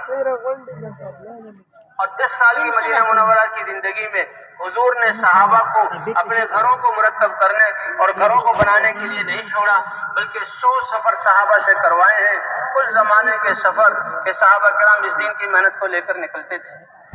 اس دعوت والی محنت کی وجہ سے نماز جیسی دولت ملی، نماز والے صحابہ کرام بنے اور ان کے ہر شعبے میں اللہ کے احکام زندہ ہوئے، ان کی تجارتیں پاکیزہ ہوئی، ان کی جو ہے فیصلوں میں اللہ کے احکام آئے، اور ایسے کہ ان کے اعمال کی وجہ سے وہ اعمال وہ جو انسانیت کے لیے ہدایت کا ذریعہ بنے. وہ صحابہ کرام میدانوں میں اتر کر کہتے تھے ہماری زندگی دیکھ لو اور ہم جیسے ہو جاؤ، اور واقعی ان کی زندگی کو دیکھ کر قوموں کی قومیں بدلی اور دین اسلام میں آئی. حضرت جریر رضی اللہ تعالیٰ عنہ کا واقعہ ہے کہ ان کی تجارت کیسی پاکیزہ تھی. ان کو ایک گھوڑے کی ضرورت تھی، غلام کو لے کر وہ جو ہے وہ بازار میں آئے. غلام سے کہا دیکھو کوئی گھوڑے کا تاجر گھوڑا بیچنے والا آئے تو اچھا گھوڑا اگر ہو تو خرید لینا اور میں ذرا اپنی بات ضرورتیں پوری کر آؤں. وہ اپنی پوری ضرورت کو پورا کرنے گئے، بعد میں آئے تو دیکھا بہت عمدہ گھوڑا کھڑا ہوا ہے اور غلام جو ہے گھوڑے کو تھامے ہوئے ہیں اور اس گھوڑے کا مالک بھی ہے. حضرت جریر کیونکہ سردار تھے اور بڑے شاہ سوار تھے اور گھوڑوں کی نسلوں کو اور قیمتوں کو جانتے تھے. غلام سے پوچھا کہ یہ گھوڑا کتنے کا خریدا؟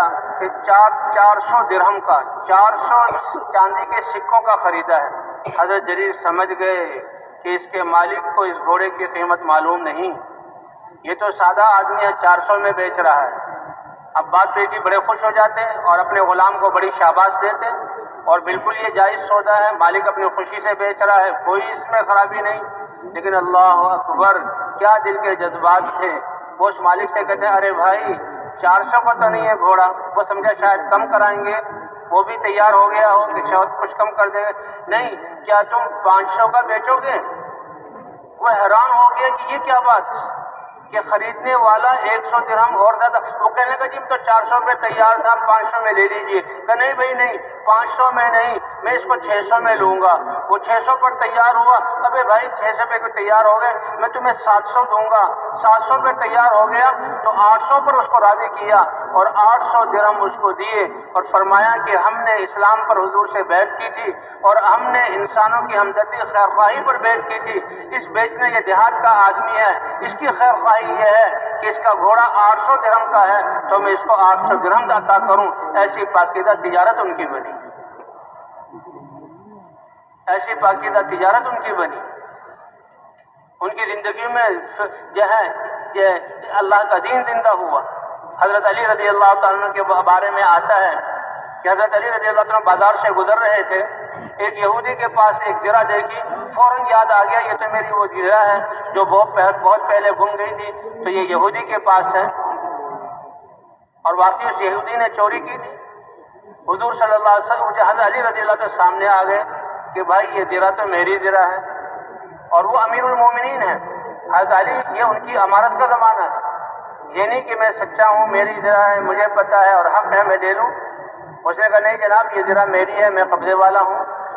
تو اب کیا ہے کہ امیر المومنین ہے اور سامنے ایک یہودی ہے، تو قاضی کے پاس فیصلہ لے جایا جائے.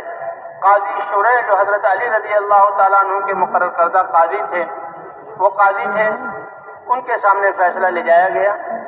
تو حضرت قاضی شریح نے کہا امیر المومنین آپ مدعی ہیں، اس زرہ کا دعویٰ کر رہے ہیں یہ آپ کی ہے اور آپ کا خصم اور مقابل یہودی ہے جس کے قبضے میں ہے. اللہ کے رسول صلی اللہ علیہ وسلم نے ارشاد فرمایا جی ہاں البینۃ علی المدعی والیمین علی من انکر. اگر آپ مدعی ہیں تو آپ 2 گواہ لے آئیں کہ یہ زرہ آپ کی ہے، کیونکہ حدیث میں یہ ہے. اب اس میں یہ نہیں کہ آپ تو سچے ہیں، آپ امیر المومنین ہیں، آپ جانتے نہیں. اللہ کا حکم کیا ہے؟ سب کچھ قربان کر دو. تو آپ 2 گواہ لائیے.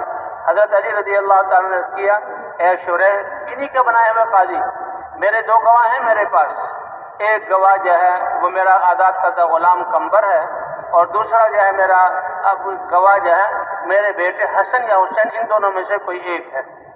اللہ اکبر. قاضی شریح نے کیا کہا اے امیر المومنین یہ قمبر جو غلام آزاد کر چکے ہیں آپ، اس کی گواہی تو شریعت میں قبول ہے لیکن بیٹے کی گواہی باپ کے لیے شریعت میں قبول نہیں. ایک روایت میں تھا حضرت علی نے کہا اے شریح کیا کہہ رہے ہو؟ کیا تم نے یہ نہیں سنا کہ حسن اور حسین سیدہ شباب اہل الجنہ، یہ جنت والے ہیں اور جنت کے نوجوانوں کے سردار ہیں، حضور کے نواسے ہیں.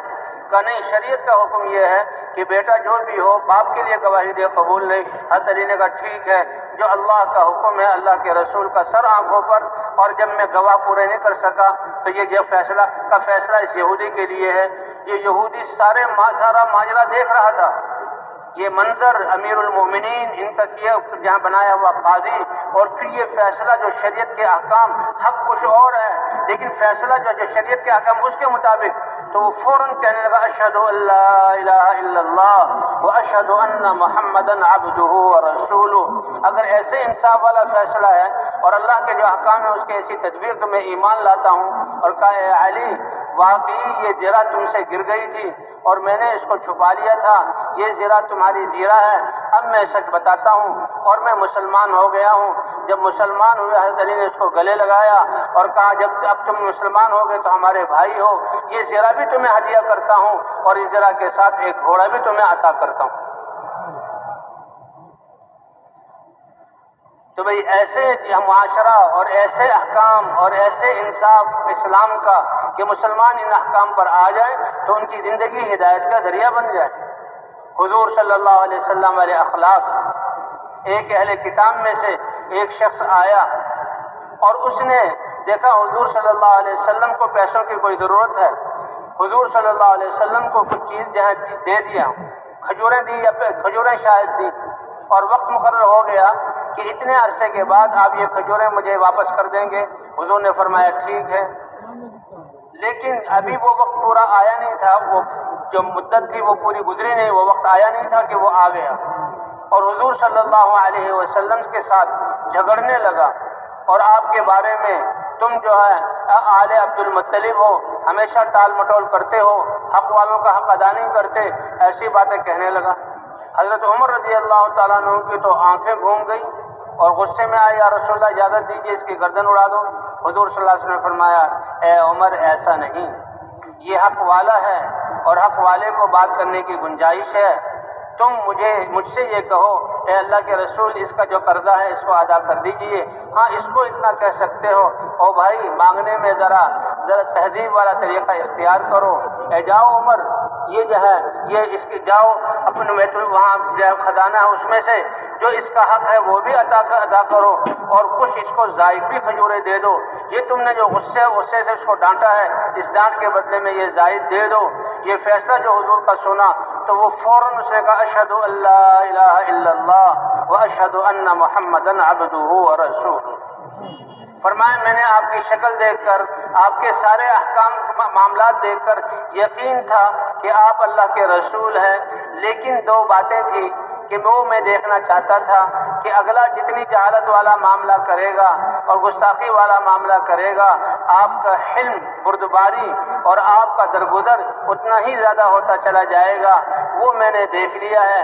تو آپ اللہ کے رسول ہیں اور اسی آپ صلی اللہ علیہ وسلم کی اخلاق پر اللہ نے اس کو ہدایت کی دولت عطا فرما دی۔ تو بھئی اللہ تعالیٰ نے حضرت محمد صلی اللہ علیہ وسلم کی ختم نبوت کے صدقے اس امت کو چنا ہے اور اس امت کے ذمہ یہ نبیوں والا کام کیا، اسی لیے تو آتا ہے کہ یہ امت جب قیامت میں پیش ہوگی تو اس کے جسم سے نکلنے والا نور انبیاء کے نور کی طرح ہوگا۔ حضرت عیسیٰ علیہ السلام کو اللہ نے وحی بھیجی ہے، عیسیٰ تمہارے بعد ایک نبی آنے والے ہیں اور ان کی ایک امت ہوگی اور وہ ایسی امت ہوگی کہ ہر نعمتوں کے ملنے پر وہ اللہ کا شکر ادا کرے گی اور ہر تکلیف و ناگواریوں پر صبر کرے گی۔ ولا علم لہم ولا حلم، ان کے پاس اپنا کوئی علم بھی نہیں ہوگا، ان کے پاس اپنا کوئی حلم بھی نہیں ہوگا۔ حضرت عیسیٰ علیہ السلام بڑے حیران ہوئے کہ اللہ علم بھی نہیں اور حلم بھی نہیں، پھر نعمتوں پر اترانا نہیں بلکہ اللہ کے سامنے جھکنا، شکر ادا کرنا، احسان مند ہونا اور مصیبتوں کے آنے پر صبر کرنا کہ یہ اللہ کی طرف سے ہے، یہ کیسے ہوگا؟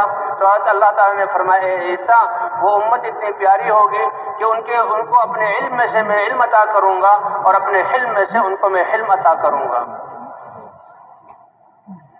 اس لیے بھائی حضور صلی اللہ علیہ وسلم مکہ مکرمہ میں چاہے مرد ہے یا عورت ہر ایک دعوت دے رہا ہے اور دعوت کے راستے میں تکلیفوں کو جھیل رہا ہے۔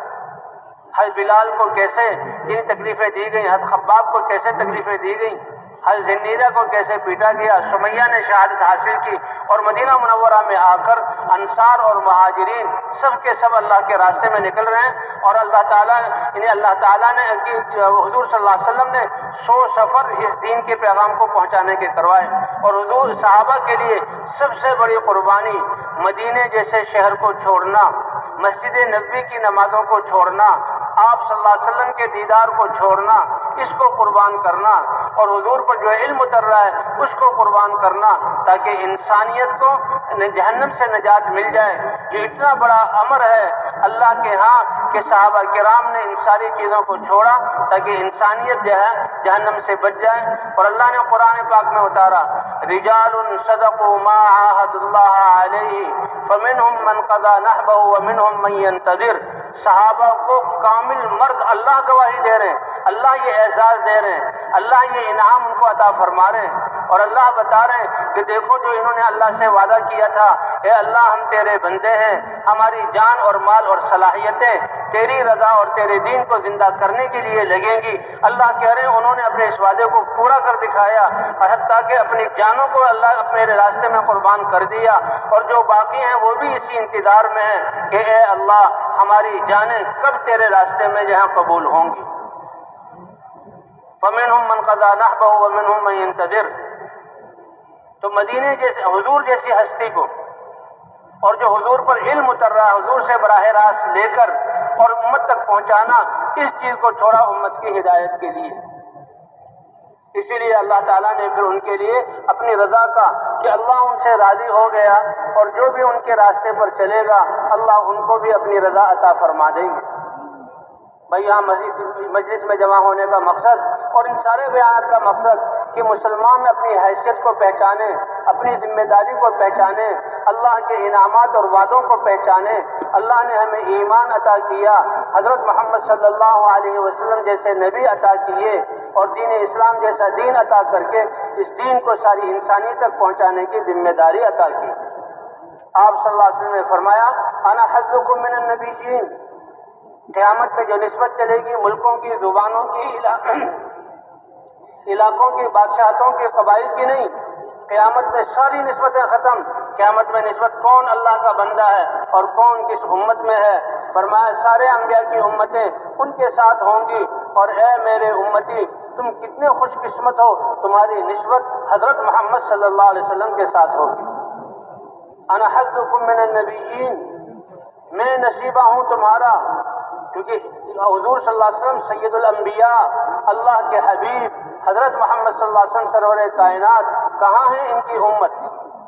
اور پھر حضور صلی اللہ علیہ وسلم نے فرمایا میرے لیے بھی بڑی نصیبے کی بات ہے، انتم حظی من الامم، کہ امتیں پہلے نبیوں کو بھی اللہ نے دی، لیکن جو سب سے بہترین امت تھی اللہ کے ہاں، اللہ نے وہ امت مجھے عطا کی، اور ان کا سب سے بہتر ہونے کی وجہ کہ نبیوں والا کام اس امت کو ملا۔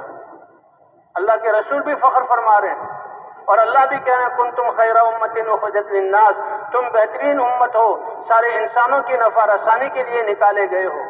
جیسے شروع میں عرض کیا گیا کہ انسان کی کامیابی کے اسباب اللہ نے سب کو برابر دیے کہ دل میں ایمان کیسے پختہ ہو جائے، اور جسم سے متعلق جو احکام ہیں وہ احکام انسان پورا کرنے والا بن جائے۔ یہ ایسا سرمایہ ہے جو ہر وقت انسان کے ساتھ ہے، اور انسان اعمال کی ایسی مشین ہے کہ ہر وقت اس سے اعمال صادر ہوتے ہیں۔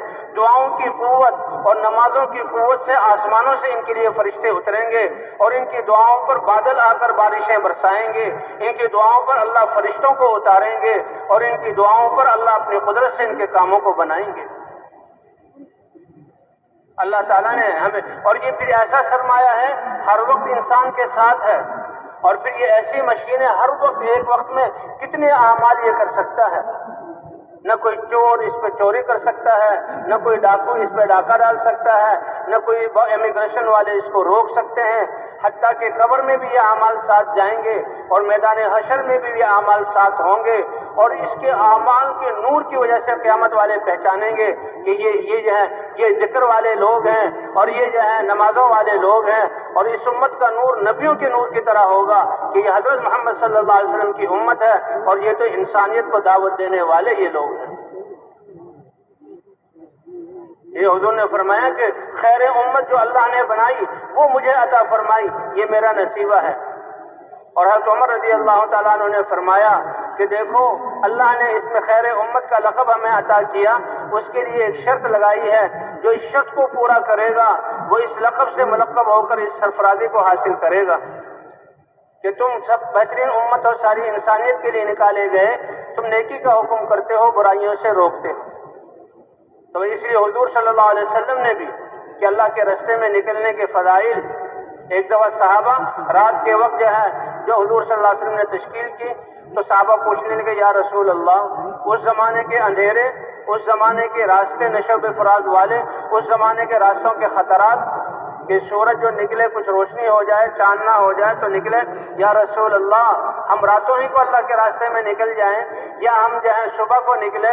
تو حضور صلی اللہ علیہ وسلم نے یہ نہیں کہا کہ ابھی نکل جاؤ، بلکہ فضیلت کے ذریعے ان کو، کیا ہے میرے صحابہ تم یہ نہیں چاہتے کہ یہ رات بھی جنت کے باغوں میں سے کسی باغ میں تمہاری گزرے؟ صحابہ کرام سمجھ گئے کہ حضور صلی اللہ علیہ وسلم راتوں کو نکلنا پسند کرتے ہیں، تو وہ رات کو ہی نکل گئے، کیونکہ رات کا پہلے نکل جانا رات کا یہ کتنا بڑا اجر دلائے گا۔ اس کے لیے حضرت عبداللہ بن رواحہ رضی اللہ تعالیٰ عنہ کا قصہ ہے کہ حضور صلی اللہ علیہ وسلم نے ایک لشکر، اور پہلی دفعہ یہ روم کے مقابلے میں 3000 کا لشکر کا، اس کے امیر زید بن حارثہ ہوں گے، اگر وہ شہید ہو جائیں تو پھر جعفر ابن ابی طالب ہوں گے، اگر وہ شہید ہو جائیں تو عبداللہ بن رواحہ امیر ہوں گے، اگر وہ شہید ہو جائیں تو مسلمان کسی کو امیر بنا لے۔ اب جب وہ جمعے کا دن تھا اور حضور جماعت کو ہدایت دے کر روانہ کر رہے تھے، صبح کو روانہ کر رہے تھے، ایک اسرائیلی نے عبداللہ بن رواحہ سے کہا تم تو شہید ہو جاؤ گے، تو یہ خوش ہے۔ زید بن حارثہ بھی جا رہے ہیں کہ اللہ کے رسول نے کہا جان اللہ میری جان قبول فرما لیں گے۔ جعفر ابن ابی طالب بھی جا رہے ہیں، اور عبداللہ بن رواحہ کو اس اسرائیل نے کہا تم تو اللہ کے راستے میں شہید ہو جاؤ گے، واپس نہیں آؤ گے۔ اب ان کے دل میں یہ خیال آیا کہ شہید تو ہونا ہے، سفر ہے مہینے کا، اور چند گھنٹوں کے بعد جمعے کی نماز، مسجد نبوی، حضور کا خطبہ، حضور کے پیچھے نماز، دعا، تو وہ رک گئے۔ حضور نے جمعہ پڑھایا، اور جمعہ پڑھا کر جب متوجہ ہوئے اب صحابہ کی طرف تو ابن رواحہ کو دیکھ لیا، کسی سے کچھ نہیں کہا، ابن رواحہ تمہیں کس چیز نے روکا اللہ کے راستے میں صبح کو نکلنے سے؟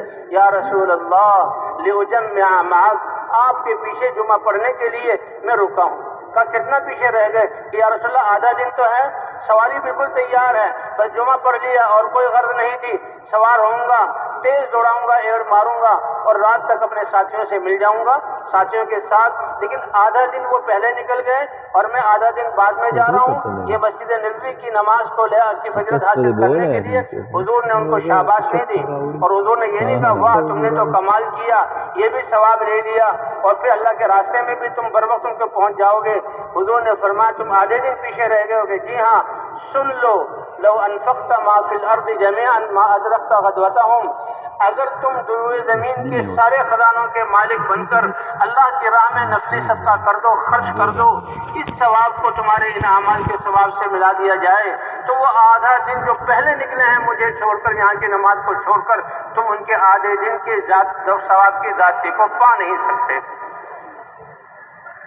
اس لیے بھئی یہ اعمال ہیں جو ہمارا سرمایہ ہے، اللہ کے راستے میں نکلنا، جس کو اللہ نے اپنے دین کی مدد قرار دیا، کتنا بڑا اعزاز ہے۔ حضرت مولانا الیاس صاحب رحمۃ اللہ علیہ، لوگ ان کے پاس آتے تھے کہ جی سود ہم پر جہاں غالب آ گیا، ہم بنیوں کے جہاں شکنجے میں پھنس گئے، تو اللہ کے راستے میں نکل جاؤں۔ ایک آیا کہ جی بچے بیمار ہیں، گھر والے بیمار، اللہ کے راستے میں نکل جاؤ۔ یقین تھا الحمدللہ وہ لوگ اللہ کے راستے میں نکلے، نہ انسانوں کی نظروں میں ناممکنات مشاکل میں سے اللہ نے ان کو نکالا ہے، اور اللہ نے ان کے کام بنائے ہیں، کیونکہ اللہ کی مدد سے سارے کام بنتے ہیں۔ اور بھائی آج انسانیت کن حالات سے گزر رہی ہے، کن پریشانیوں میں مبتلا ہے، اور کیسے کیسے یہ حالات، یہ وبائیں اور یہ پریشانیاں اور یہ مہنگائی۔ حضرت مولانا یوسف صاحب رحمۃ اللہ علیہ سے لوگوں نے آ کر شکایت کی، آج جس چیز کا ہم شکار ہیں، شیخ کہ حضرت جی یہ تو بہت مہنگائی ہو گئی، چیزیں ہماری خرید سے باہر ہو گئی، بھوکے مر رہے ہیں۔ تو مولانا یوسف صاحب رحمۃ اللہ نے فرمایا دیکھو اللہ تعالیٰ جو رب ہیں، اللہ کے ہاں یہ انسان اور ایک چیزیں یہ ترازو کے دو پلڑوں کی طرح ہے۔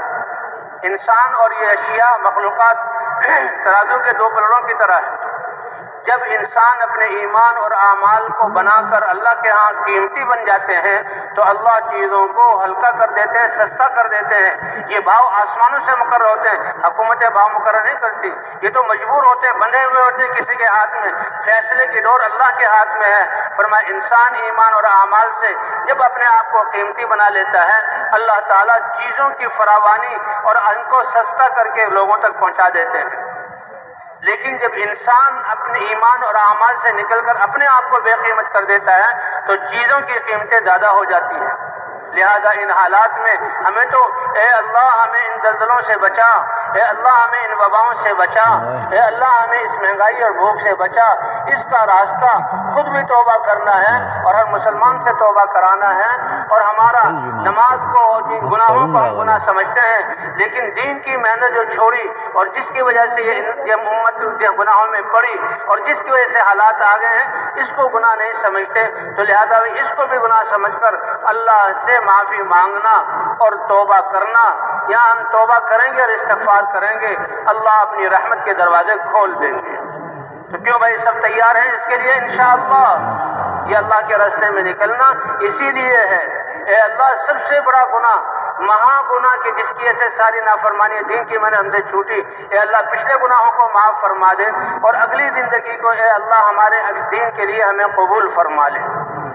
تو اس کی بھی بقیہ زندگی کتنی ہے کسی کو کوئی پتہ نہیں، لیکن اللہ اتنے مہربان ہیں کہ دل میں ہم نیت کر لیں کہ اب حضور کی محنت والا بن کر رہیں گے، ساری امت مسلمہ پر محنت کر کے اس محنت پر کھڑا کریں گے اور ساری انسانیت کے لیے دعائیں کریں گے، فکر کریں گے، اللہ ان کو جہنم اور دنیا آخرت کی مصیبتوں سے بچا لے۔